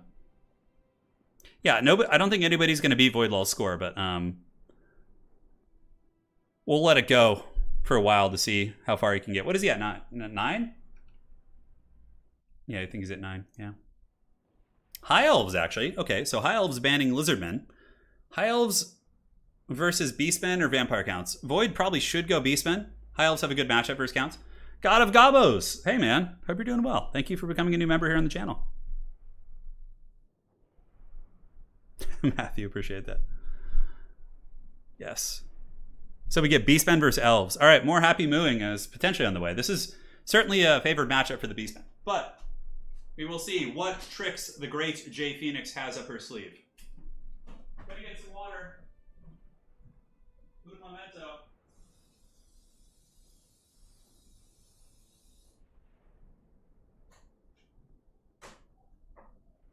Some delicious H2O, my friends. All right, Elves versus Beastmen. Are you guys ready to hear hear the war cry of the Elves, the Vuvuzela in the deep? Sorry, I had to shut that door. Void Lulls turns into Zarkan at level once he gets 10. Hey, the patch is looking good. It's fixed a lot of the issues. It feels like how Warhammer was felt before. You know, it was such shit. Like the past couple months have just been so god awful for multiplayer. It's just like terrible. It's been like the Dark Ages. Yeah, but now it's like it's funny because I made this meme video, like an edited meme video making fun of like how we were suffering, and then like as I finished editing it, I saw a post from Creative Assembly that's like, we're patching. I was like, oh, like it was really good too. It was really funny, but I ended up not posting it because they patched it. But if they hadn't patched, I was going to post it. It was basically it was basically a video that showed Gandalf as Creative Assembly, and then it showed a Frodo like laying in his bed, like, remember when he's like, Gandalf, why didn't you come and help us? And then it like cuts to the scene where the hobbits are being like beaten down by the Nazgul on the cliffs, and then like the Nazgul's faces had like the Beastmen chariots on it and the final transmutation on it. And it was just so good. God, I wish I might have deleted it. Man. I guess I could still show it, but it's kind of I don't know if I have it. Let me check and see if I still have the file. No, I think it's gone. I think I deleted it. No, I think I deleted it. I was like, hey, Wester, thank you. Hope you're doing well, man. Haven't heard from you in a while. Well, I've seen you in chat, of course, but yeah, we go back, man. I remember the days of old. I might have to remake it. Yeah. No, I'll see if I can salvage it. It might be in my recycling folder. Yo, dude, Lotus Moon, I know. I want to get the ECL finals. Wester, thank you for becoming a member, dude. Greatly appreciate that. Let me see if I have it in my recycling folder. Come on. Please, please, please, please. It's not there. God. Do I have it, like, anywhere? Maybe, like, in my save files? Shit. Hold on. Let me go to Premiere. Well, like, I just figured it wasn't pertinent anymore. But, yeah, I should have. It was so good. It basically had, like, the scene from Kung Pao where the guy's, like, laying on the ground being beaten by the sticks. And it had, like, Creative Assembly beating the multiplayer community, which was, like, laying dead on the ground. God, it was so good. I don't know why I deleted that. It was just, like, an impulsive thing. Man. All right, maybe I'll remake something similar. I'll remake one for you guys, okay? I'll remake it. Wester. Yeah, no, I've seen you in chat. I also have you on Twitter. Yes. The video took me like an hour to make. It wasn't too bad. Yeah, we got the Dukes of Haggard are growing. We have Wester and the God of Gobos rising. Let's see what Jay Phoenix has got. So for Jay Phoenix, we have Larry, double Handmaiden of the Everqueen, Frostheart Phoenix, skirmishers, heavy cavalry, and a couple spears. So yeah, very mobile build basically. And if we look here at ye old forces of the Beastmen, we have the Eye of Morsleeb, a Feral Manticore, a fair amount of cow people, some Chaos Spawn, and Morker. It's going to be a tough one. I wonder how they're going to deal with the Cygor. I guess the Handmaidens of the Everqueen and the Reaver Cavalry can like out-skirmish some of this. Yeah, this is going to be very fun. Yeah, the Frostheart Phoenix is a very interesting choice. I'm curious about its application. Larry has some good healing targets, like healing the Handmaidens. Yeah, the Beastmen are going to be forced forward because, you know, the Elves have the skirmishers, and honestly, just sitting back here with the spears, I think, is the right play. The army looks familiar. Oh, Lotus Moon, is this one of your builds? Did you come up with this, or is this your style? Yeah, this pleases me. No, Larry's on horseback. If Larry, you can't really afford to bring foot-based characters on the Beastmen. You're going to get just absolutely trash canned.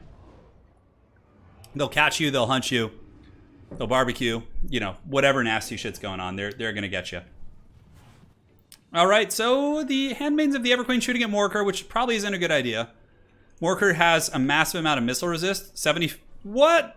Morker has 75% missile resist? I did not remember that. And 25% magic. So the Handmaidens of the Everqueen are going to be doing like 5% damage to Morker here. Oh my god. I totally forgot it was that high. Jesus. So basically, the Handmaidens of the Everqueen should be shooting at something else. They should be shooting at like the pigs or the Mancores or the Cygor if they can get in range. Shooting at Morker is just an absolute disaster. He literally takes no damage from missiles, especially magic missiles. If it was like handgunners or something, at least you're getting 25%. But okay. Oh, look at this. Jay Phoenix saying shout out to Lotus Moon for the build. Yeah. Okay. So Jay Phoenix, a true hero, giving credit where credit is due. We will see how the execution is, though.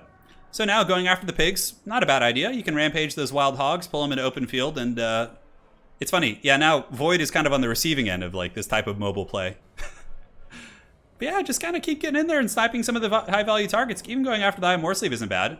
I think the Dragon Princes, though, I think this is a bit of a mistake here from Jay Phoenix. The Dragon Princes should be sitting nearby, because then if the Hounds come out, you could just like hammer them, absolutely hammer them down.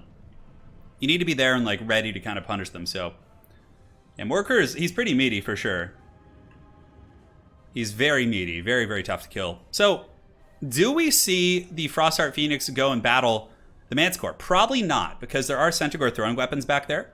So they can kind of just sit and cackle. And see, this is where you need your Dragon Princes, because they can come in, they can kill the Hounds, they can hammer the front line and force the Beastmen to react to these like engagements. But right now, it's just like, they're just kind of sitting idly, which I don't think is... I think they're trying to stay out of range of the boulders, which I understand for sure. Some Chaos Warhounds are chasing Reavers, but the Reavers can turn around and kill them. If they turn around and get the charge on Hounds, they handily defeat Hounds. So I think that needs to happen. Will Voidlaws lose to the Hounds? Nope, he just gets a couple picks on the Reavers. Looks like an Earthblood going down to heal those bad boys up. And they're going strong. So Jay Phoenix used quite a bit of ammo on the Handmaidens here, and doesn't seem to have gotten too much value from it. I think shooting at the Cygor is a really good choice. It looks like maybe a forced engagement coming. Hard to say. Eye of Morsleep has overextended out into open field. This is where Reavers could be shooting at it. Like, the Reavers could be shooting. Some of the other cavalry units could be poking into the Eye of Morsleep. Certainly a lot of good opportunities. We'll see. Looks like the Handmaiden's going to shoot once again into the Razorgore herds. And unfortunately, the High Elf faction does not have an ability called More Arrows. Now, you got to be really careful here, because what's going to happen is Eye of Morsleep's going to use its snare on top of the Handmaidens, and they're probably going to get trapped. So yeah, one of the Handmaidens is caught in the Warp Gaze, and a giant boulder gets dropped on her head. Will the Elves commit? See, if there were Dragon Princes here, you could actually maybe like free this character. The Phoenix is being sent in, Larry's being sent in, a big heal going down as well. And some of the piggies are taking some problems. We get Reaver Cavalry intercepting and hammering into those Warhounds. So a couple good engagements here by Jay Phoenix. And, oh, nice escape. Looks like the Handmaiden of the Everqueen is going to get away. And the Dragon Princes here should definitely hammer into the Grog Hooves. Check that out. Nice charge. Many of those Centaurs losing about 5 or 6 models in total.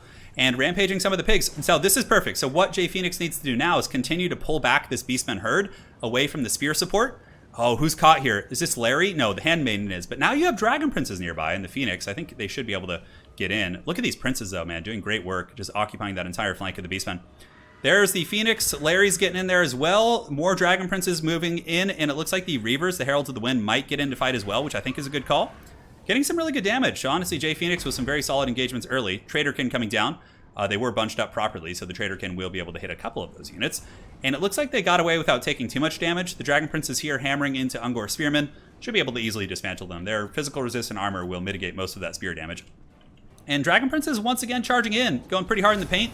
Faw's Protection is active, and they do get a big lancing charge into the Beastmen herd. But is there going to be a follow-up? Will the Handmaidens come into support? Looks like the spears are moving in as well. And the other princes are preparing to help out on the flank. Larry probably going to drop a star here. I think she's going to move in herself and then drop an Earthblood plus a Star of Avalorn to heal up that High Elf army. These are Silver and Guard too, so Silver and Guard will be pretty formidable. The Phoenix does have some debuffs, and Star of Avalorn is now active. So the Dragon Princes are getting a nice heal. The Bird is getting a nice heal, and it is able to punch back some of these units, while the other Dragon Princes do try and Tokyo drift around this formation. Unfortunately for the two Handmaidens, they're a little bit trapped up in melee here. Razorgore herds are shaken, might actually break here in a moment. Voidlaws, with a very rare mistake, actually has some tactical reserves in the back. He left the Razorgore herds. And these piggies are broken down. These princes could actually come around the back and hammer the rear of this formation, which would be a really good play here by Jay Phoenix. Some very solid High Elf play for sure. Very solid, very, very close match. So the Chaos Spawner out. That is Morker's a big payload being dropped. These Razor Gores going to be hammered down by the Dragon Princes. Immediately breaking. Silver and Guard getting in and wearing down some of the chaff units, but the two Handmaidens in a little bit of an awkward position. And ooh, Larry needs to get some spear support. Larry needs to find some help. And it looks like one Handmaiden does get back. Silver and Guard are nearby, and Larry does dodge that. J Phoenix on the run right now. She's got Larry over here and is able to avoid a lot of that and get the Handmaiden on top of the Manticore, so that's good. The fact that the balance of power is this even, and Morker has dropped his payload, is actually a big win for the forces of the Elves. Granted, the Reavers have been hunted down by Razor Gores and Centaurs, so that's a very nice play by Voidlaws as well. And Larry continuing to juke about, looking for engagements. The Manticore has a freebie here as well. The Handmaiden has been trapped in here, and oh, a huge boulder nails the Handmaiden. Manticore continuing to chase. She should be able to fall back through those spears. We'll see if she is able to do the trick. And the Dragon Prince is here, kind of getting worn down a little bit, maybe staying in combat a little bit too long. Voidlaws still has forgotten about a Razor Gore herd in the shadows.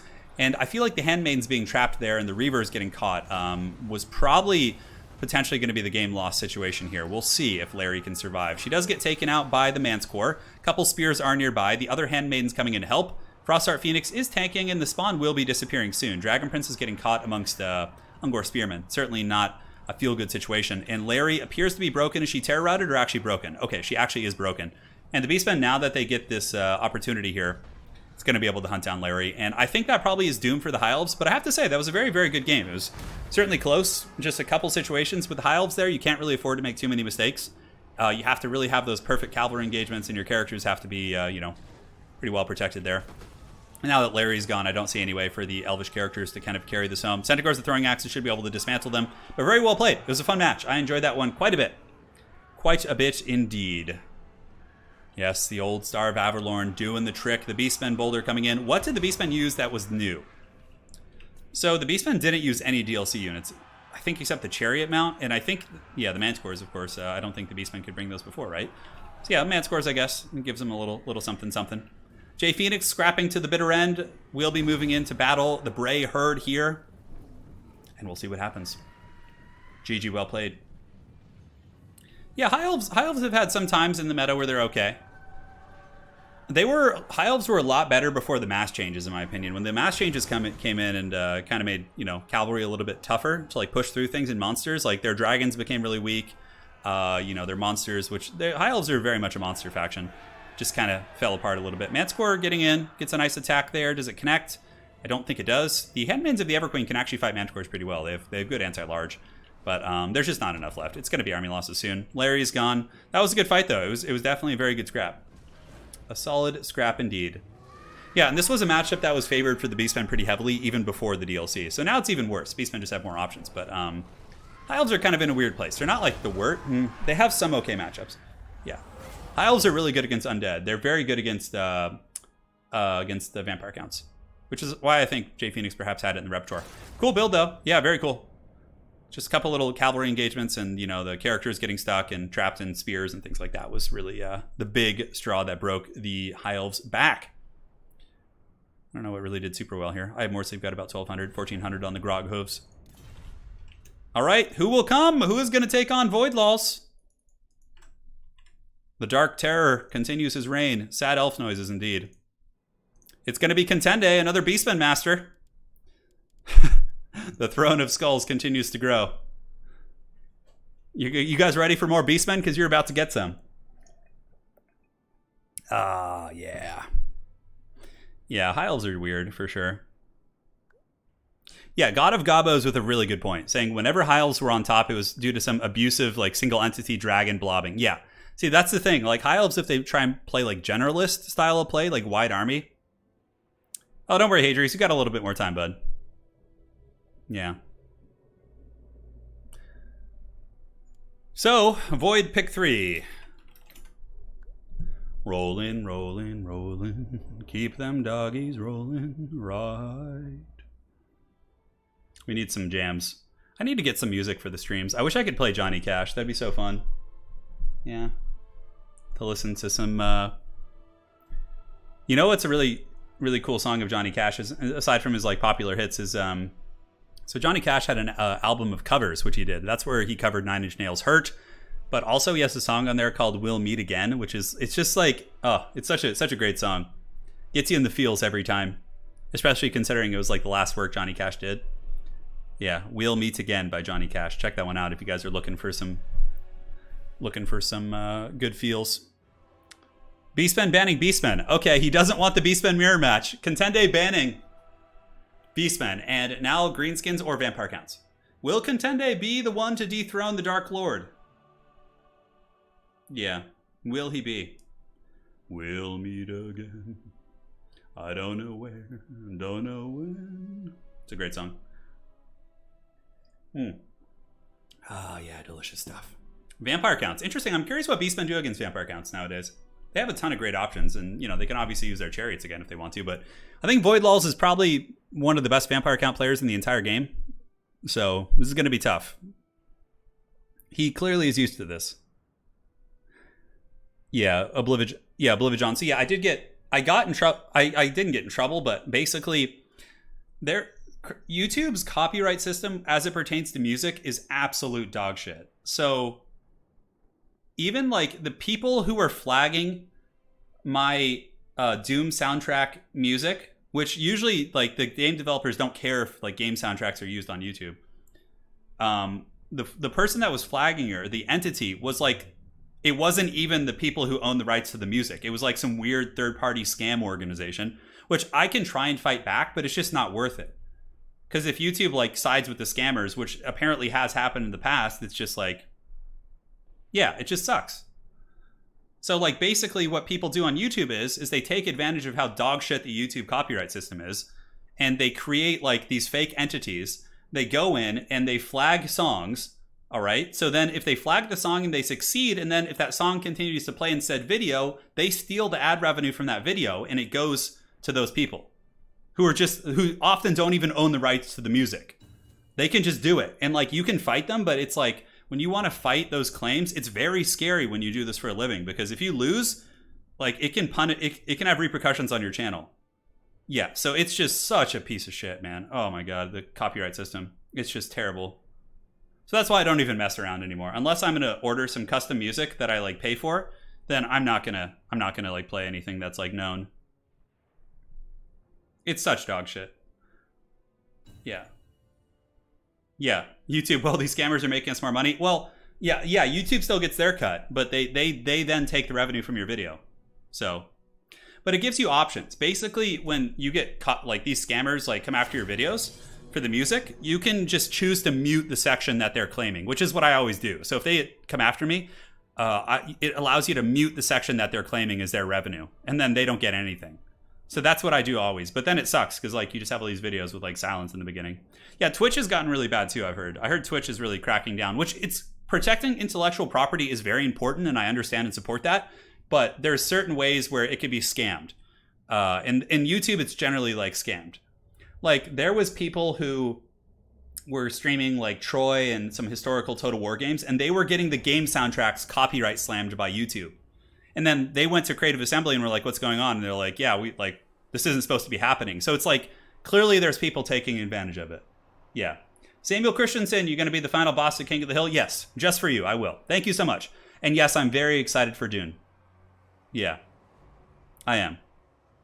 Yeah, I'm going to hire some musicians at some point. I don't know when, probably when Game 3 comes out, to do some custom music for the channel. So, yeah. Absolutely.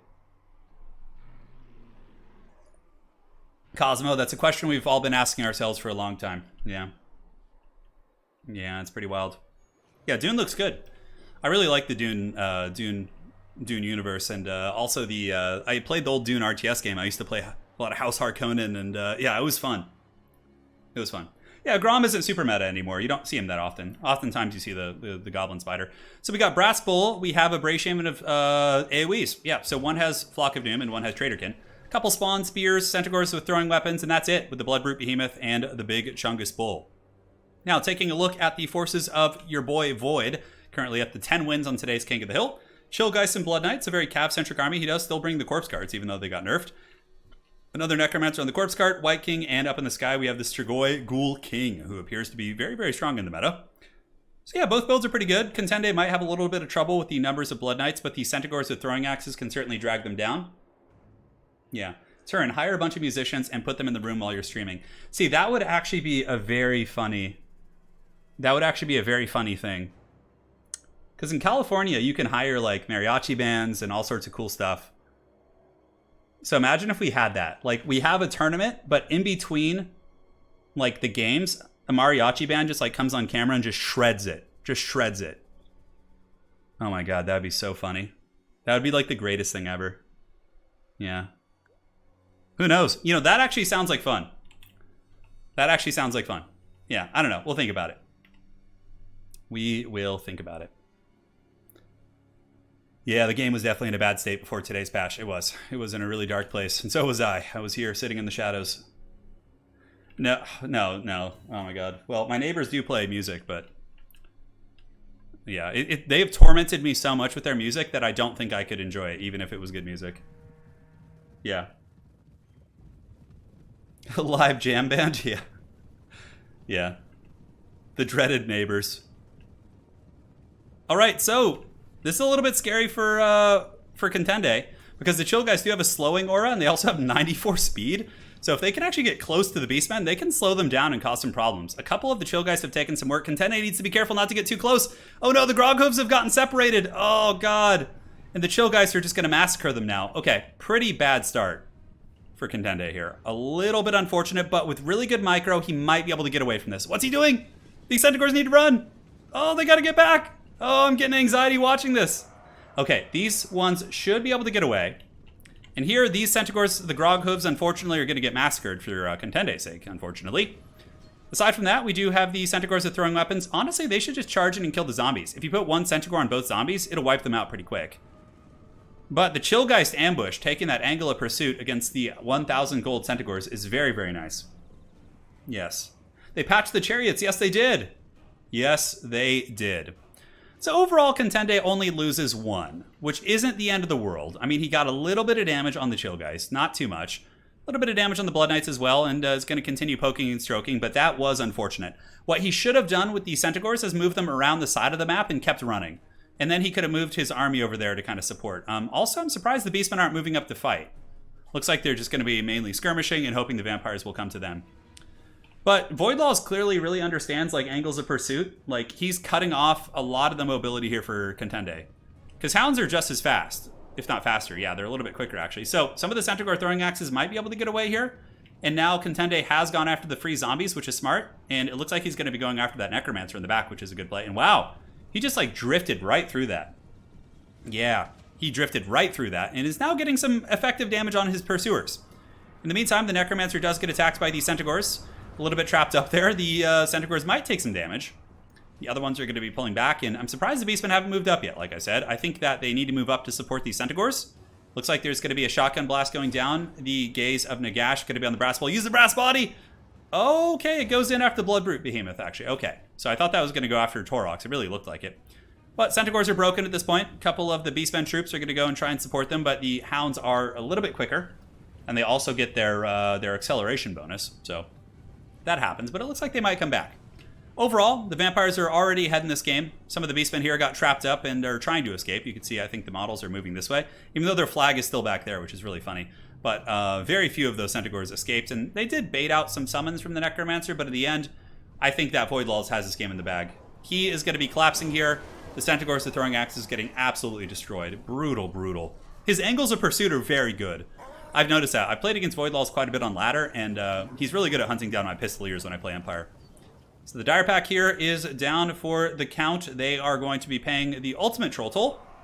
More Blood Knights making their way in. Making my way downtown. Killing Centaurs. Yes. Definitely not good for them. So now the Brass Bull is going to be moving. Hunting down the Blood Knights. But the Blood Knights are not going to be giving them that fight. Now the Beastmen pretty much have to just pursue here. Nice throwing axe volley. Should be able to get some damage as the gaze of Nagash. Oh god, that nukes the Bloodbrute Behemoth. Now the thing is, the Behemoth does have healing, so if it gets in combat with zombies, it can just heal itself up to full with cautious play, but in general, you know, the skirmish phase has been an absolute disaster. Contende's cavalry have more or less been picked apart by Voidlaw's pursuit. With the Chillgeists and some of these other units, very, very powerful stuff. So yeah, the Beastmen need to move forward at this point. If they just sit here, they're going to keep getting punished by the vampires. The Vampiric army is now moving. So the Skeleton Spearmen, all these different assets, really, really getting in there and crumping pretty effectively. So Chill guys once again swarming in. A couple of these Centaurs do get caught out and will be taking casualties as the Ungor Spearman herds and the Spawn and the Bloodbrute Behemoth do pile in. A nice Traderkin going down. Traderkin will do some good damage. The Behemoth going to start healing as well. And that's a nice pick. You know, it's 1,500 gold. That's basically the equivalent of like 2 Centaur throwing axes if he can kill it. But it doesn't look like he's going to, despite the Traderkin. So the Bray herd moves up. Sad moos are heard, for sure. Sad moos have been heard in the valley, in the deep. Alex Sear, thank you for the 699. Dune is so good. Older sons. Middle name is Duncan after Mr. Idaho. Would you consider doing one more Reichland campaign before Game 3? Yes, I probably will. I'll do a Volkmar Crusade before Game 3, just for you, Alex. Thank you so much for your donation. So a couple zombies getting crumped here. This is really good for the Bloodbrute Behemoth because he's just healing right now and taking 0 damage. So that certainly has got to feel pretty good. Blood Knights have charged into some Ungor Spearman herd and not really taking too much damage back. Despite the anti-large, the armor on the Blood Knights really helps them mitigate a lot of that pressure. A couple Centaurs for Contende are moving out there to help, and the zombie nation here continues to be grinded down while the big Bloodbrute Behemoth still heals. Another Hound. Man, the Hound play is so good. Voidlaws gets in there and chases down the Centaur's throwing axes. A couple spears are going to be moving in to try and support. Another good Traderkin. The Traderkins have been very good this game. Traderkin will do really good damage against these guys, or at least it should. I can't remember. I think it's not as good against SEMs, but against these type of units, it can be very effective. And yeah, the Beastmen certainly aren't out of this game yet. Good breath attack coming in from the Strigoi Ghoul King up in the sky. The Blood Knights continue to get freebies here, so they just mulch down these Blood Knights and they live long and they prosper. And the poor Behemoth, yeah, he got blasted by the Gaze again. He's at like 20 leadership right now, so he's having a pretty bad time. The thing is, with all the magic being used on the Gazes, he's not going to have a ton of Winds of Magic for like Invocations and Raised Deads and things like that, but if you could just remove the Bloodbrute Behemoth, that pretty much ends the game. So the Beastmen moving in to fight some zombies.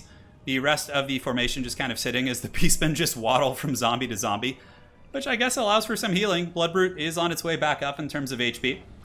And old Strigoi Ghoul King is moving in to do battle here. What will it accomplish? Will it get the job done? We'll see. The big atomic pimp slap coming in from the Bloodbrute Behemoth. Here the Centaurs are throwing axes going after old Strigoi Ghoul King. A couple of the Braid characters also going to be rushing over. And Torox the Brass Bull looks like more or less an all-in here. The Traderkin will slow down the speed of the big beastie. Might be able to allow the Beastmen to actually get some damage on him. The cow train is on the way. Contende is trying to get this around, but I think the Strigoi Ghoulmaster is going to be able to get away. It's very close. Maybe Brass Bull will get some damage. Maybe the Blood Knights will be used. It's hard. Opal Amulet's being used, and the Brass Chungus isn't quite able to catch him, while the Blood Knights, man, so on point with his micro. The Blood Knights isolate the Bloodbrute Behemoth away from its support. So now the Blood Knights will probably be able to kill the Bloodbrute Behemoth. It's pretty damn beat up, has about 1,000 HP. Most likely going to be taken apart by these anti-large lances as they get their full charge bonus, and the Bloodbrute Behemoth is cleaving them. I mean, it's getting some really good damage back. This thing is no joke, but that much damage is just too much for anyone to bear. The Beastmen do react by sending over some supporting spears, but 259 HP. The Blood Knights of Red Keep will smash the Bloodbrute Behemoth. That is an expensive piece to lose, and down it goes. It's got to be falling here in a second. Oh, Anakin, I am too weak, as he falls backwards. Crushing a Blood Knight on the way down, so hey, at least he went out with a bang. Did get a lot of HP off old Blood Knights, and the Beastmen are fighting pretty well, considering. Blood Knights are low, the Chill Guys are kind of low. Here we have your boy Brass Bull against Strigoi Ghoul King. Does he have Brass Body active? He does. So the Brass Body is here. Might be able to put up a good fight. Potion of Strength used, so 704 weapon strength on the Strigoi Master with an anti-large bonus. That's probably enough to deal with the Brass Bull. We'll have to see. And I think that's it. I think the Beastmen are kind of out of steam here. Losing all their throwing axes that early was just too much. You can't be having that. And the Behemoth there was kind of the last hope, and it got isolated by Blood Knights in open field. And in the end, that was going to be the death knell for the Bray herd. So if you guys want to let your sad moves out, now is the chance. The Gorgon did really well, considering like how beat up it was, and a bunch of other variables there. But yeah, the Brass Body, man, there's a really, really long cooldown on that. Or not cooldown, but activation. Probably not enough wins for any good AoEs. I mean, the Flock of Doom will hit here and chip away at the Skeleton Spearmen. Some doggos in the back. Chaos Spawn, of course, fighting okay against Blood Knights. And the Brass Bull moves after the Corpse Cart, but immediately isolated by the Blood Knights in open field. The Vampiric Predator Voidlaws does find his prey. GG, well played. So, we will allow a couple more people to try and fight Void, and then I will be the final challenger. And, yeah. Damn. Brass Bull did okay. The Centaur situation was just kind of a disaster there, unfortunately for him. The Chill Guys play was really solid, and the Hound, look at the Hounds, 1,500 value on them. Crazy stuff. GG, well played. And let's go. Oh, we don't need to open the lobby because then that'll get 2 people in here. So up to 11, man. To 11 wins, jeez. Chillgeist, really good tech beast. He's so good. Yeah. So Contende acknowledging how good the Chillgeist were, which they were. Jubilant Hexwraith Howls. Yeah. Sure. We'll let him go to 13 if he wants to. All right, we got Rust in here. I have no idea what's going to go down here. Hey. So Void, pick, go. How many wins are we up to? 10 or 11? Yeah, 11. Jeez. Some crazy shit. Turn punch out Mike Tyson. Look, I got to be frank with you guys. Void Laws is a better player than me. But I can put up a fight. But he's definitely a better player. We'll do Troll Country. Yes. He must be tired. Shit, he's been playing for, what, 2.5? I guess when I was in my early 20s, I used to game for like 8 hours straight. Like, competitive games. Rust says he's a noob. He's got 10 games under his belt. Oh, God. The wrath comes. Oh, no. He says he's new. Oh, no, another youngling. Yeah. It's Terry McGregor versus Roy Jones, what? Yeah. Well, we'll see. You know, this is where legends are made, all right? Dactor, the password is 1234. 1234. Yeah. The Beastmen have a fair amount of magic damage. You have Lore of the Wild, you have Lore of Death, you have Lore of Wild. You have like a lot of magic via your spells. In terms of characters, you don't have that much and like ability units, but they have magic damage. This Strigoi had 3,200 value. Damn, dude. Yeah, this is less than some tournaments, absolutely. But I think he's playing more games. I don't know. Yeah. Yeah, Dactor will... Anticity is here, yeah, absolutely. But, you know, there's a lot of people trying to join, so... Yes, ban one and pick. Yeah, banning his vampire counts is for sure the best bet. Like, if... I would not want to play against Void's vampire counts, yeah. And he picks Chaos, so Chaos against Greenskins is favored for Greenskins. Chaos against Beastmen is probably, you know, Beastmen favored, but not by much. Honestly, if I were you, buddy, I would just, like, get a bunch of elite infantry and Archeon with, like, Burning Head and just hope for the best. Yeah. Do the Arwar Centaurs do magic damage? Do they? Release the Kraken.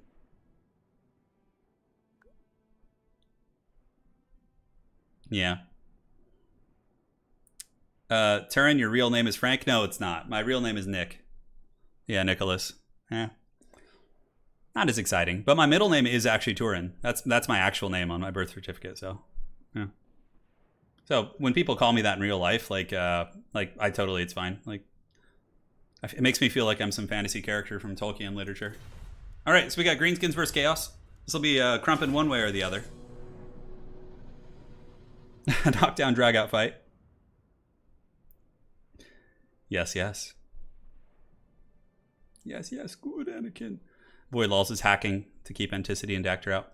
Yeah, Anticity and Hadries have been trying for quite some time. You guys have been trying like the whole stream, right? Master Turin, there's too many of them. Mikoai, yeah, if you want to turn it into a Slav name, yeah. Turin Lord just dropped, yeah, basically. It's my middle name. It's also my dad's middle name and his dad's middle name and his dad's middle name, and I don't know how far back it goes after that, but it is the family name, and it's not based on Tolkien. It's my I'm more or less half Italian. I'm Italian and Irish is my heritage mostly. I mean, without getting into specifics of a bunch of, you know, I'm like something like I don't know. I'm almost half Irish, and then like something like 30% Italian, and then there's a couple other things mixed in there. But yeah, that's where it gets. It's the Turin comes from the Italian ancestry, northern Italy. But that was far, far ago in a galaxy far away. So let's see what the players are saying. You're a quarter Italian. Hey, very cool, man. Right on. Yeah. There's a lot of Italian Americans here in California. At least in my high school, there was quite a few. I look like a Rob. Rob would be a cool name. My parents almost named me Dom, like Dominic. Yeah, but they went with the old Nick. Yeah, we're good. Yeah, I've actually had a couple people message me that like they were looking for like, this is pretty funny, and I think it's why YouTube won't let me name my channel. So the reason why I don't have a permanent URL in my channel is because YouTube will not let me take Turin as my channel URL, because apparently it's the name of a city, obviously, right? In a region. So it won't let me have that, which is really frustrating. I'd have to do like Turin RTS or like Turin something else. It's very annoying. But I have had people message me before saying like, I was looking up historic like tourist stuff for the city of Turin, and like your channel came up, like Beastmen versus Chaos, and they're like, I just want to go to Italy, which is really funny. You know, which is really funny. Yeah. We do, Van Damme. We do have some things in common. Yeah.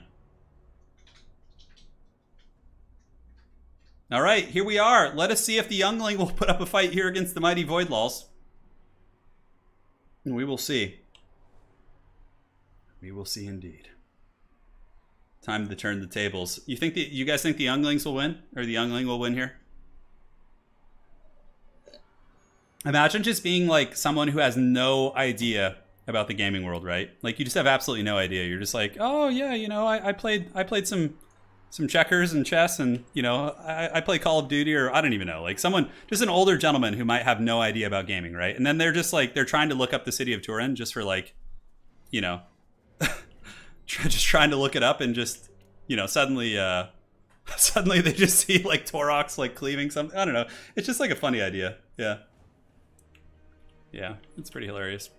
All right, so for the Youngling here, we got Archaon the Everchosen. We got Chaos Marauders backed by Chosen Great Weapons, a Hell Cannon in the back.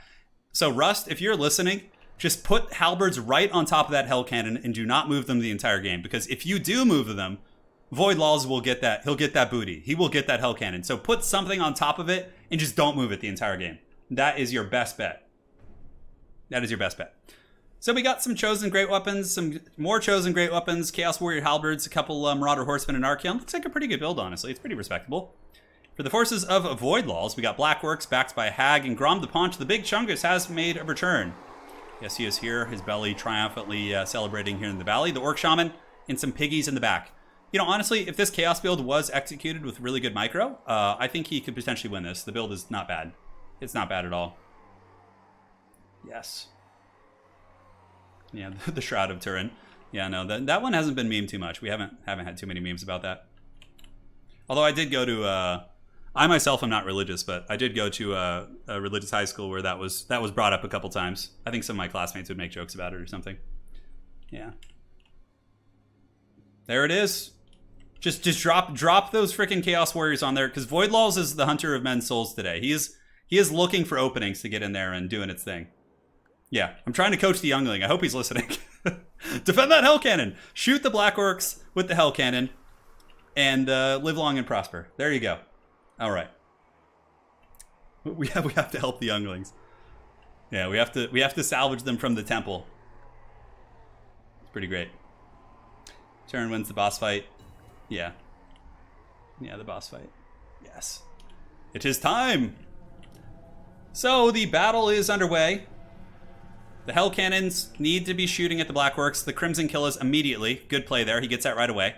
Also very important to make sure that the Chaos Warriors do not move off the Hell Cannon when you move the rest of your army. Oh, and it looks like he got a little bit hog wild with that Burning Head. A little hog wild, maybe a little bit early. Typically, Bud, you want to save the Burning Heads for when they're bunched up in melee with your troops. But, you know, I like the spice. I like the aggressiveness. So Archaon versus Grom. Interesting choice by Voidlaws to take that fight, because typically Grom will get owned a little bit by Archaon, but it looks like there is no Slayer of Kings. And Grom popped all of his items, but a good retreat. So he then pulls back, the Hell Cannon keeps blasting, and Chaos Marauders are being sacrificed while Halberds move in on the flanks.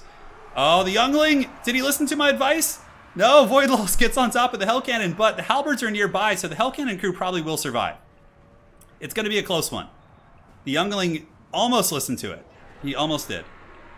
And a very good Fnatic play. The Fanatics do tear through some of the Chosen, but they do kind of miss at the very end, and the Chosen don't seem to take too much damage. Archaon going after your boy Grom. Either the Hag or Grom are both pretty viable choices, but a little bit overextended here. But we'll see if Archaon can survive the onslaught of the Orc War boys, the Hag, as well as Grom the Paunch. On the far side, Chosen battling Pig Cavalry, and it looks like the Hell Cannon has been stabilized. The Halberds were able to save that situation.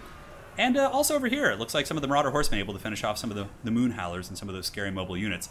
Chosen with Great Opens having a pretty good fight, but Crimson Killers will be able to crump them with the Wa especially. It should be an okay fight there. Archaon, the Everchosen, trying to get away. Now would be a good time for a Burning Head. Like, if you were to drop a Burning Head down this line of Orc Infantry and Cavalry, it would absolutely destroy that battle formation. But Archaon does use the Flaming Sword of Ruin. It is going to be buffing up some of the nearby Chosen. And yeah, this is the thing, right? Like, elite infantry with like an artillery piece that you can amply defend. You see, it's not like a massacre. This fight is like, it's just a kind of a fairly standard multiplayer fight. So the fact that, you know, he's doing this well against such a high-level player and not just getting crushed instantly is pretty good. So definitely props to Rust here. Now, the Hell Cannon is back online. You want to get that on top of the Crimson Killers. They are for sure the bread and butter. Or you could shoot into this more tightly packed formation of Black Orcs here. Archaon, the Everchosen, pulling back. Voidlaw's committing more Spider Riders, but the Halberds are there to protect it. You see how that one little thing, right? Keeping the Halberds to defend that Hell Cannon has really given him a lot of, you know... Voidlaws is having to deal with that. He's having to deal with that stressful Hell Cannon back there, and, yeah, we'll see. It's not shooting in the... Again, though, he needs to make sure to get the Hell Cannon crew back online. The Chosen, with great weapons, are actually doing very well. Enduring Blackworks and monstrous units and Grom the Paunch. These Chosen here wearing down the Crimson Killers, you know, at a great cost, but... Overall, pretty respectable fight. It's a small map, and had this been a bigger fight, it would have probably been closer to a 5-minute battle. And there you go. Probably going to be GG. As the Chosen buckle in the front line, Archaon's a little bit beat up. I don't think there's going to be too much. Robin Graves, thank you for the tenor. Do you think Warhammer 3 will have unit formations like loose, tight? I don't know how much I would like that. Yeah, I don't think it will personally, but it'd be interesting. I don't really know how I would feel about that. Although it could be kind of cool. Yeah, as long as, like, you know, the loose formation came with its inherent weaknesses and it wasn't just a bonus, you know? So Archaon the Everchosen going after the caster, or the pigs, or the Black Orcs, it looks like. As the Chosen do pile in, the Hell Cannon continues to shoot. Looks like it has gotten back online. No, it's firing, it says. I know, the dreaded hiccups. So the Chosen, 11 models left. These Chosen are holding pretty firm, and that appears to be it. So if you're going to win that matchup with that type of build, you probably have to bully a little bit more with Archaon. Like, be able to bully Grom and the Hag and be a little bit more careful there with him. Because Archaon kind of overextended, and then after that, he was on the run.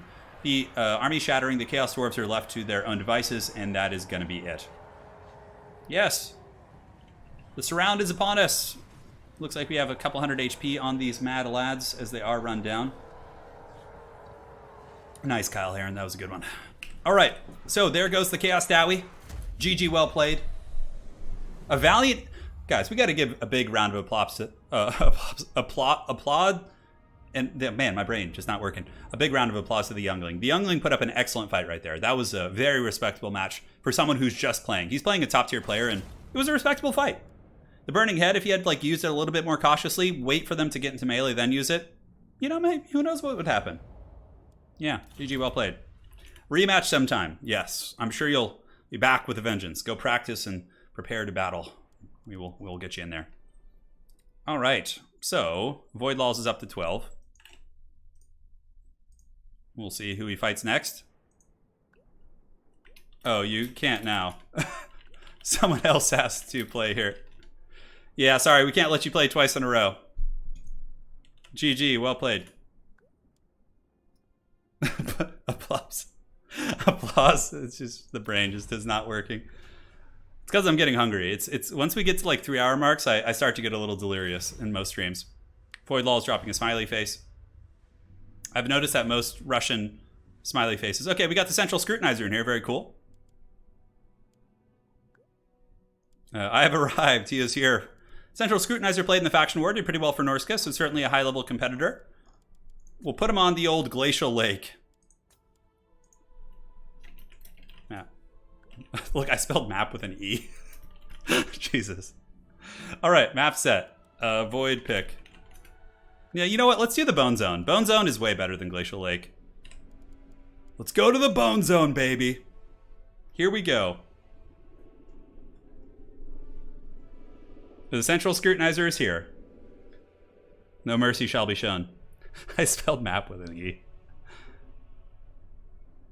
Yeah. Bone Zone. Ah, oh, God damn it. I'm hitting the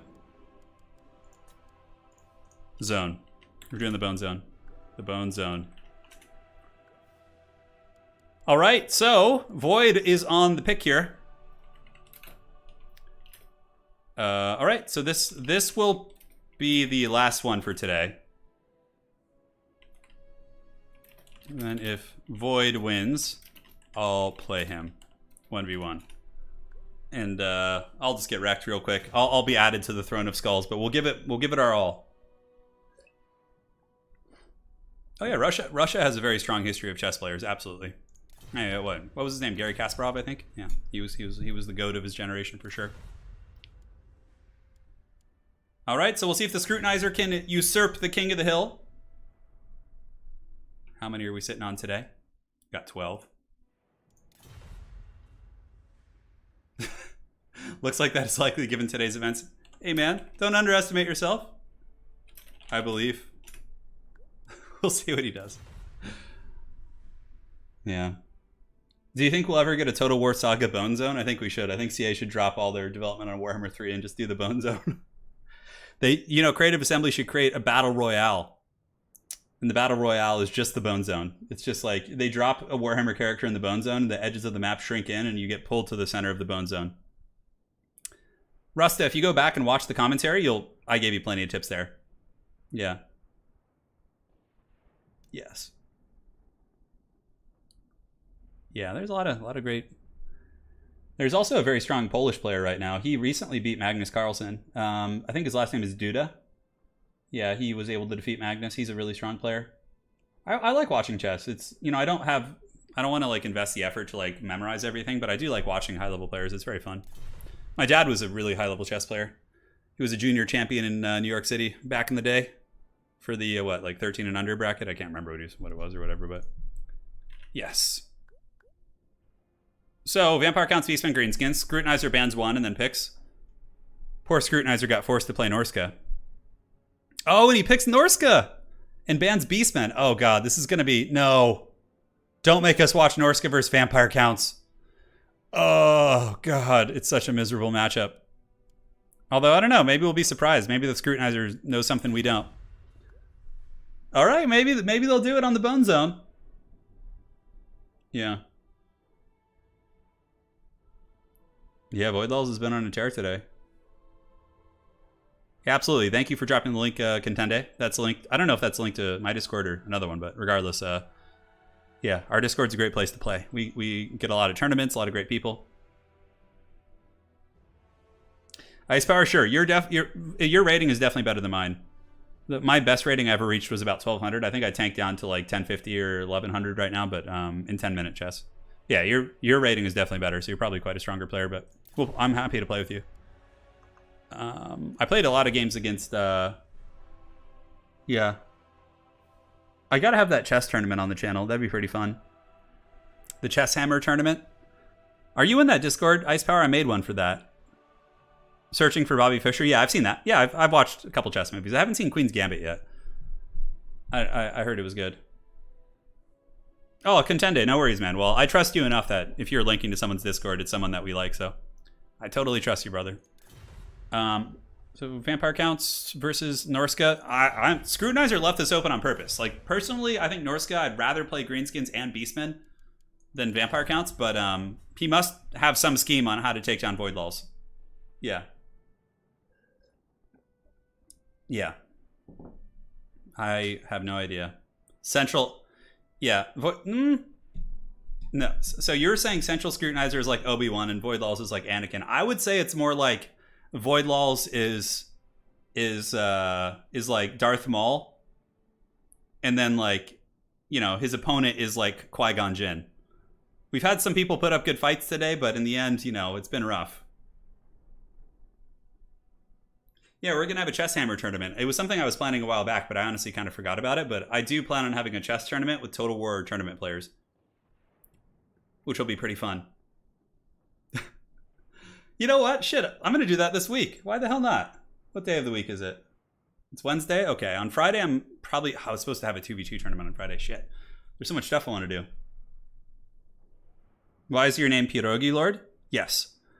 Pavel, hopefully I got your name close to right. I'm not the best, but my wife is Polish. She is from Poland, and I love pierogi. It's like my favorite food. It's so good.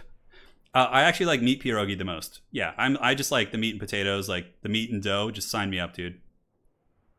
Like when they get like the meat pierogi and they add on like you know, like the onions and like some gravy on top, it's just like, I'm just full chub, dude. Full chub. Yeah. It's Wednesday, my dude. I know. Yeah, oh yeah, for sure.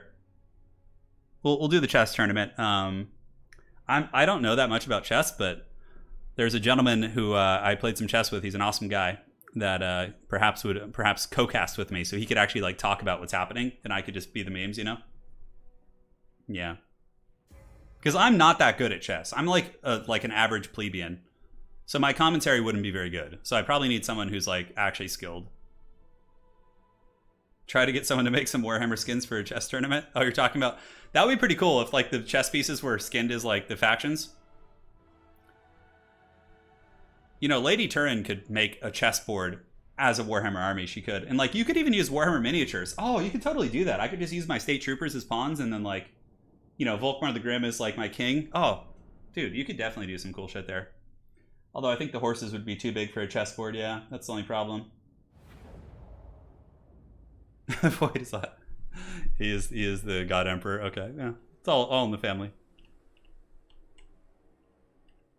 It is a central scrutinizer. He is the last one to challenge the Dark Lord Void Laws today. If not, I'm gonna have to take up the mantle and do battle. Yeah, no, my chess commentary, it would be funny at least. All right, so taking a look here at the army of the Central Scrutinizer, this is what I'm really interested in because this is you don't see Norska picked often. We got Footrick the Wanderer, a Deathcaster, and a Firecaster. Aside from that, it's Berserkers stacked with Marauder Great Weapons. We do also have a War Shrine Mammoth for the leadership, a bunch of Javelins, and that's it. So it's very much a defensive box. Berserkers grind in the front, Javelins throw at the monsters, and Wolfric and the foot characters are a little bit harder to snipe based on being on foot. That's it. Yes. Yeah, careful, GW, you might be listening. Yeah.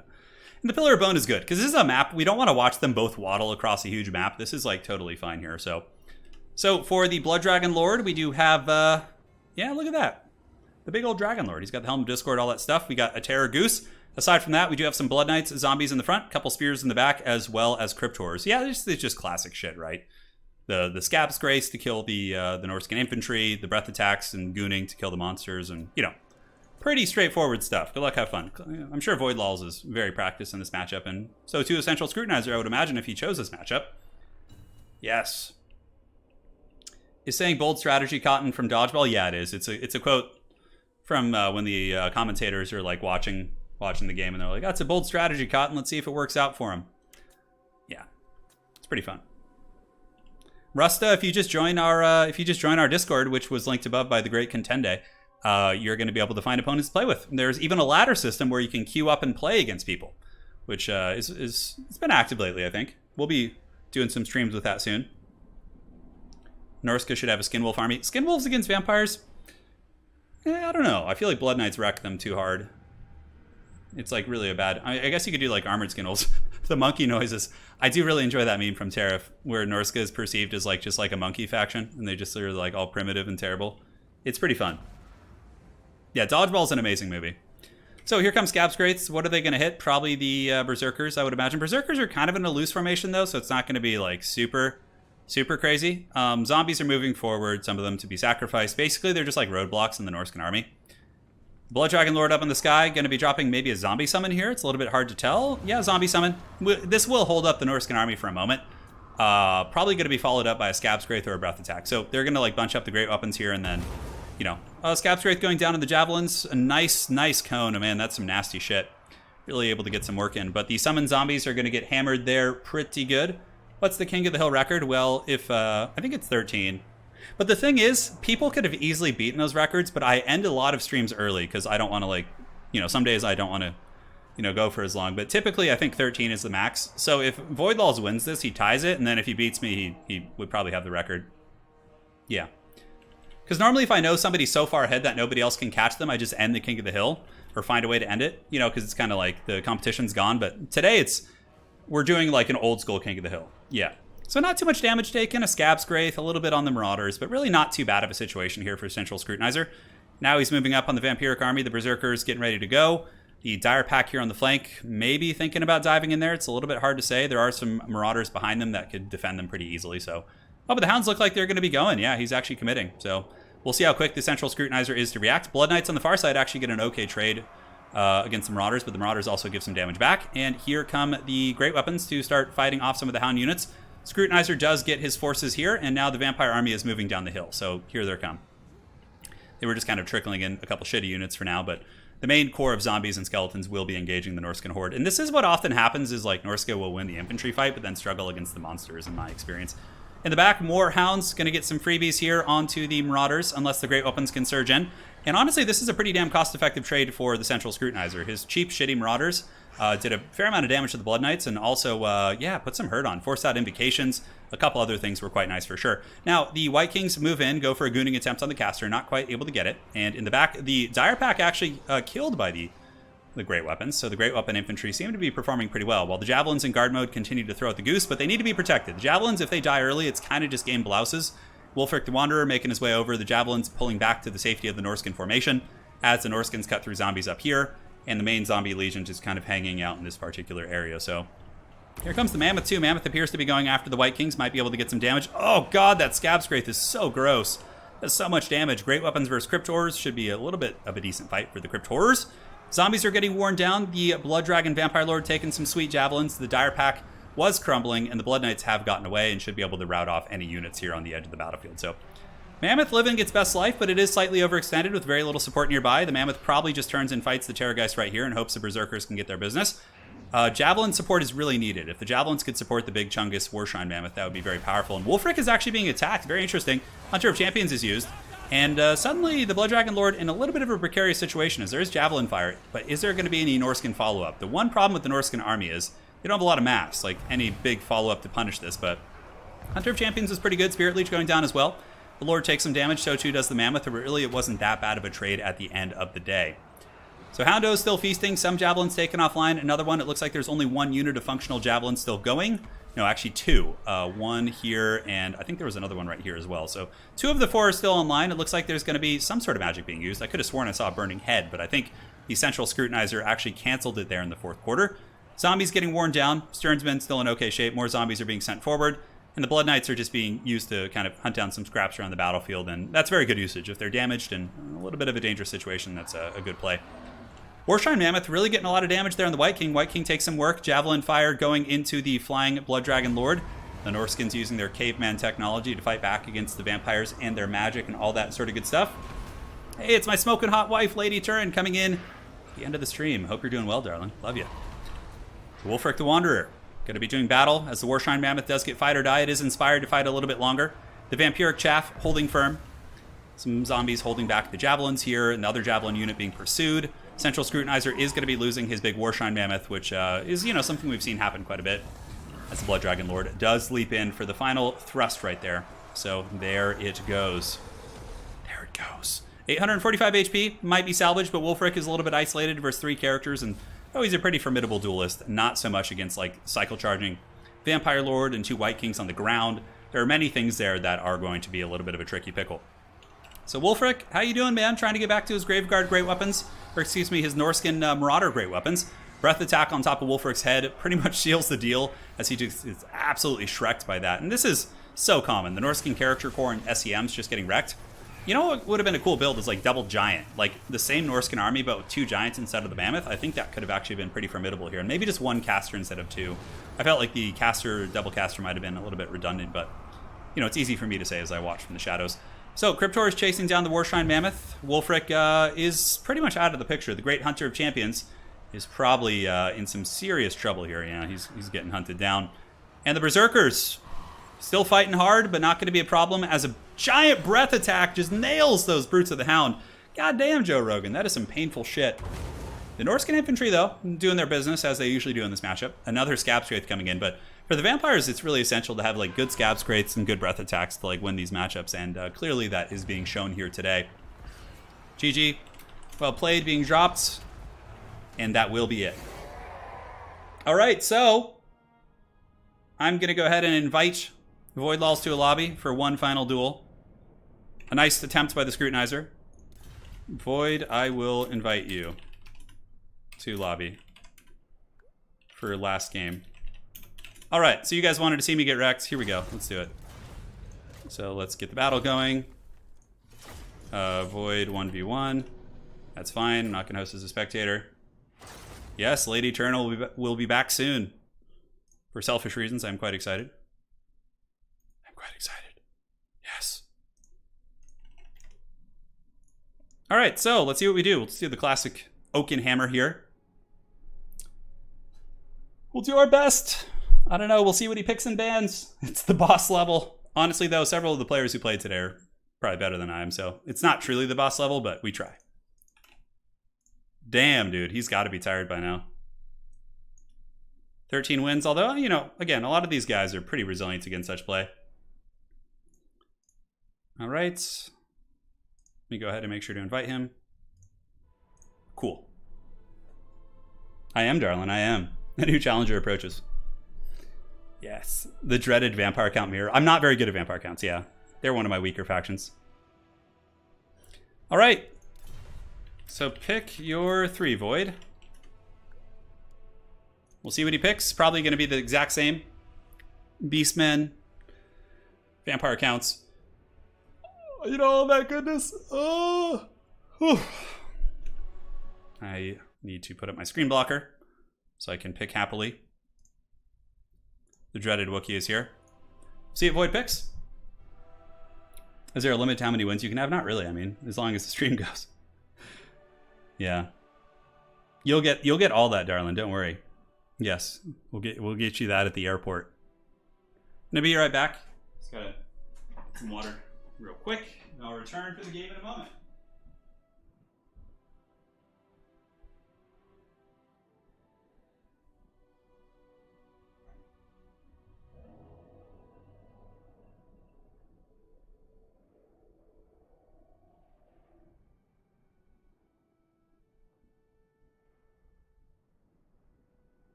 Guys, see what he picked for his 3.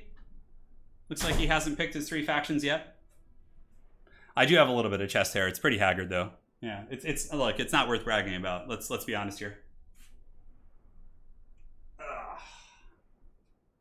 So what do you got? Voidlaw's thinking long and hard about this pick here. Perhaps the mullet intimidation is in effect. Yes. Vampire counts, Beastmen, and Lizardmen. Okay. How do we want to play this? Let's go... Let's ban the Vampire counts and pick Empire. So, I don't like... Yeah, Empire versus Beastmen can be fun. Versus Lizardmen, it's a little bit harder, but it's certainly doable. But generally, like... Empire is my best faction. Let me think about other options. I'm okay at Coast. I'm decent at Dwarves. But Dwarves versus Beastmen isn't one I'm terribly comfortable with, especially now that they're allowed to use more chariots. I could go Bretonia. I could go Tomb Kings banning Vampire counts. Tomb Kings versus Beastmen I have a build for. Tomb Kings versus Lizardmen is a little bit up in the air right now. I'm just going to go Empire. Yeah, so we'll ban Vampire counts and pick Empire. So I feel okay against either Lizards or Beastmen. You know, they're both like, you know, tricky business matchups, but that's fine. Yes. I know. Lady Turin doesn't know about my microwave tea. She doesn't know. Yeah. Let's see. All of Europe is cringing at my shame. Yeah, that's pretty fun. I love that. So we'll see what he goes. I'm curious. I'm curious what his pick is going to be here. The Empire is my best faction for sure. It's the one I can compete with the best. Yeah, he should suffer a -20 leadership penalty to his army with the mullet. Yeah, I don't really have a mullet right now though. It's like more normal. So I go back and forth with the mullet. I keep it for a couple weeks. I grow it back out. Yeah, he's going Beastman, which is fine. So let's do it. How do I want to do this? Wookiee needs to block a little bit better. There you go. All right, very cool. I think I have a build for this. Not sure. Let's see. I might have to change it up. Might have to change it up for sure. All right, looks good to me. That's the way I like it. How else do I want to play this? What other fun units shall I bring to battle here? Maybe a couple of these would be very cool. Let's throw in some memes here, a little bit of spice that he won't be expecting. And we can get this and this, get a little bit more money. And yeah, we're all good. We are all good. Ready. I have to ready up before him, so, you know, it lets him know that I mean business. Yeah, it looks cool to me. All right, excellent. Let's party. Oh, yeah. That size, yeah. You could see all the glorious detail. That's one of Lady Turin's greatest creations. Uh-huh. What else do we want to get here? I mean, is that going to work? I feel like that's just some haggard jank. Oh my god. But there's so many choices. How do I want to play this? Okay, maybe we cut this, and that's going to give me like a little bit to work with. Is that going to be enough? Oh, I can't quite afford it. God, the build I want to bring, I can't quite afford it. It's so close, yet so far. I tried to add some spice to it, but no, it's not going to work. Damn. Damn. Okay, that's fine. That's tournament legal. Maybe we... Nope, can't afford those either. Just sadness and sorrow all around, guys. I had to go back to my original build here. At least it's a one spend, though. That's the nice thing about it. No, like if I look, he's if I had to, you know, if I had memed that hard, I would have for sure lost. At least here I have a chance. Yeah.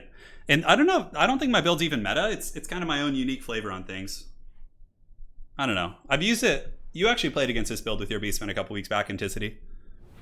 Yeah, I've been able to take down some decent players with it. But I don't know how it'll work against him. I honestly don't know what he's going to do here. Yeah. We want the FFA? Yeah, well. After this, we'll probably call it because it'll be close to 4 hours. I almost went to Steam Tank. That was the meme I was going to throw in, but it just felt like shady. All right. So here's the build. Pretty straightforward. Basically, you have Sigmar's Sons and Flagellants, just like an unbreakable core of units. And they just basically hold in the shadows, while the rest of your army does most of the fighting, like the skirmish and, you know, the poke and stroke and all that. So we got Gelts, we got these, and then 5 and 6. So yeah, this is basically the build. It's just like a very cavalry heavy build.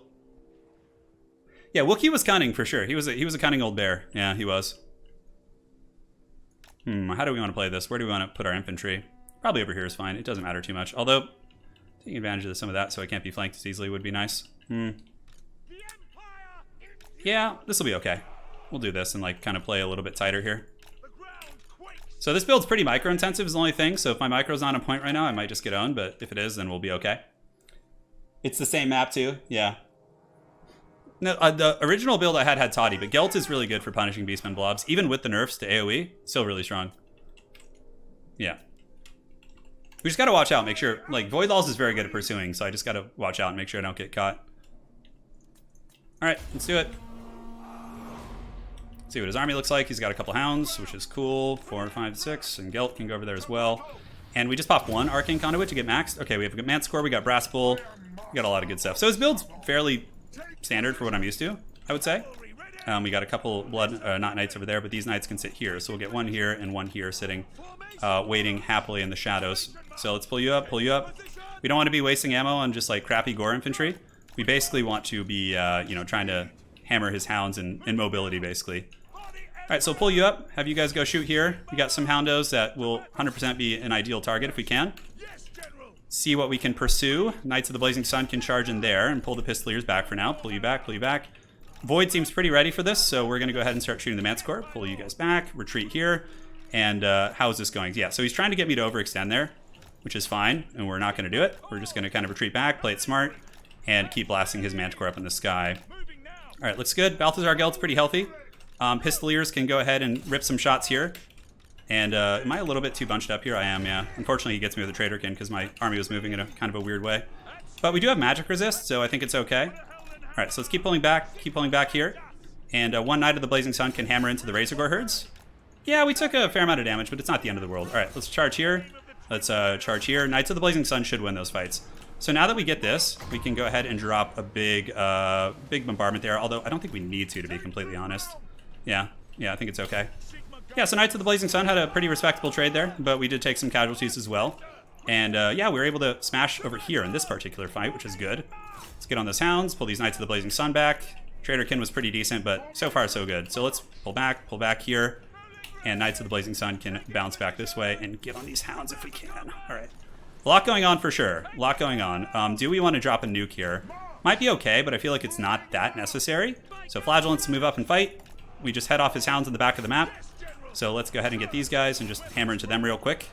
Pull these Knights of the Blazing Sun back, and now we can just go ahead and charge into a couple infantry units that are rampaging. All right, so far so good. Definitely some scary fights. The Pistoliers are still healthy. The Hound units are being heavily pursued. War Wagons need to just shoot at God knows what. I guess the Brass Bull is fine. Pull some spears out, You guys go here, and you guys can go head them off as well. All right, so this is a good opportunity here. We got a lot of his army kind of bunched, so we're going to drop the damage. Pistoliers can go ahead and shoot in. Let's get on the Manticore. So we got the big final transmutation, the big juicy one. Let's go ahead and hit those Gore Herds as well. Cool. So Manticore in the backfield. Do we have any Knights of the Blazing Sun back here? We do. So they can potentially hammer in. Let's pull these guys back here. Gelt's able to get some good work in, but now we can go ahead and pop this to try and get our Winds of Magic situation back. All right, so Knights of the Blazing Sun can head in and potentially save all of our Pistoliers. Let's do this, kind of weave across. These Knights of the Blazing Sun need to come back, and we need to like try and weave through the seam here if we can. We can send one Pistolier in to go fight them and just have our infantry collapse. And yeah, the wagons are still shooting as well. So yeah, we got some okay engagements for sure. Yeah, definitely not bad. But I think we're a little bit kind of corralled here. We're becoming the Beast Corral. So let's see if we can like loop around. Send in some Spearmen, send in some Flagellants. And yeah, the Pistolier Corps, he just has a lot of mobility. It's definitely getting caught. All right, so we got the good final transmutation, but I think his army's a little bit too meaty. I think most of our Knights of the Blazing Sun have taken unfavorable engagements. Although they were doing an okay job of cleaning up. Maybe I need to adjust this build to get like the War Wagons a little bit more effective. Yep. A lot of the Beastmen army is damaged, but a lot of my stuff's just routing off the edge of the field because it's too close. So, you know, I'm kind of being punished by my positioning a little bit. All right, so get the Manticore. We do have another final transmutation soon. Let's pull these Knights of the Blazing Sun. See if we can bounce over here. We've done our job. We need to try and salvage some cavalry, you know, like something. We have a lot of infantry left, though, which is pretty cool. Gelt, is he going to go? Yeah, we'll send Gelt in to fight. Ooh, that's so risky, though. It's so risky. Bray Shaman and company are here. Let's go ahead and drop this. That should do some good damage. Should punish the Beastmen army for moving in there. And that's going to hit a lot of stuff. Yeah, that's going to hit a lot. Excellent. So very good. Pulling you guys in. Wagon over the top. Gelt can run this way. Ooh, man. The Rampaging Piggies, yes. The Knights of the Blazing Sun had pretty rough engagements. I didn't do a good job with them this game. That's for sure. All right, Spears. Do we send Gelt in to fight? Yeah, GG, well played. We put up an okay fight, but it was hard, dude. It was hard. There was a lot of threats in that army. We did get a couple pigs, though, in the open field. I thought we might have a bit of a better chance there. Do we have enough Winds of Magic for anything else? Not really. I mean, the Beastmen army is pretty beat up. Yeah, Gelt's certainly not as good as he used to be. Maybe I do need to, like, mix in, like, a Karl Franz type character or something like that. All right, let's go ahead and attack the Manticore. Let's see if Gelt can win. Come on, Gelt! Get in there! Oh, he breaks! Well played. You are today's victor. Yeah, maybe I should have gone, like, with an undead faction, but it's hard, too. It's definitely hard. That build has been pretty good against Beastmen, but he had enough harass and poke to really... Maybe I should have kept it in open field, too, instead of, like, corralling myself in the corner. I feel like that was a big, you know, a big problem. GG. Yeah, Taurox is hard. That's also another weakness of that build, is that the wagons are not really that good. The Traderkin was really good. Yeah, the Traderkin was good. And I was, that was such a good window on his part, because I was only in that Traderkin for like a second. Like, I was falling back and they happened to like cross blobs. But I think this build doesn't, it's more so to deal with old Beastmen. I feel like it doesn't deal with Taurox well. Like, I got him low with the final transmutation, but only the War Wagons can kill Taurox, which is not... My Pistoliers got owned that game, man. Really, really owned badly. Some of the Knights did okay, but generally there was just too many bad targets for the Knights to fight. Yeah. GG, well played. All right. That is it. The Mighty Void will win today with 14 wins. A very impressive feat. Nasty, nasty undead play. Great Beastmen play. Playing some very, very strong factions today, which is good because the best way to learn is to lose. And I have lost here, and now I have some ideas about how to adjust my build. Because if this is like meta for Beastmen, I think I would want to change my build. This is... I don't think this build's very good against Taurox. And like also the new Manticores are pretty oppressive with all that. Yeah. 2,800 value off his Traderkin, though. That's so goddamn good. Man, very, very good Traderkin. All right, that's it. Congratulations to Voidlaws. He wins. Hopefully you guys will be back soon for more action. We'll have another FFA, or excuse me, King of the Hill soon. I don't know when, but now that the game is fixed and less buggy, man, oh man, we can get so much in. We can get so much in. All right, thank you to Garland for the tenor. I saw that at the very end. Thank you so much, Wog. I'm sorry there's no Greenskins. Robin Graves, Alex Sear, Samuel Christensen. We got Mark, God of Gobos, Wester, new members. D. Willow, Matthew Giannotti, Panzer, JG the Kid, Sad Minotaur, Hammond, Rainroth, and 10th Wave. And Henry Brooks. And Pajatron. Thank you so much. You guys are aces. Thoughts on the patch? Super happy, dude. Super happy. Like, I actually feel inspired to play the game again. The past couple weeks, I was kind of having to force myself. Because, like, the bugs were just so dumb. And there was, like, I was going onto ladder and getting cheesed by Skank Oracles. I was like, this is stupid, you know? But now I like feel motivated to get into it again, which is good. So if you guys enjoyed this, drop a like on the way out. We'll be back soon. The next thing we're doing, I'm not sure. I'm taking the weekend off mostly. But on Friday, I'm going to have maybe a 2v2 tournament or something like that. I'm not sure. Crazy good run from Voidlaws. Yeah, he's playing so good right now. He really has a mastery of the game, you can tell. Yeah, and that's it. Take care of yourselves. Sipe, a very bold strategy, Cotton. Let's see how it works out for you. Drinking coffee at like midnight or what, 10? Oof, that's a rough one, man. All right, take care, guys. Appreciate you all. We'll see you guys on the other side. That's it.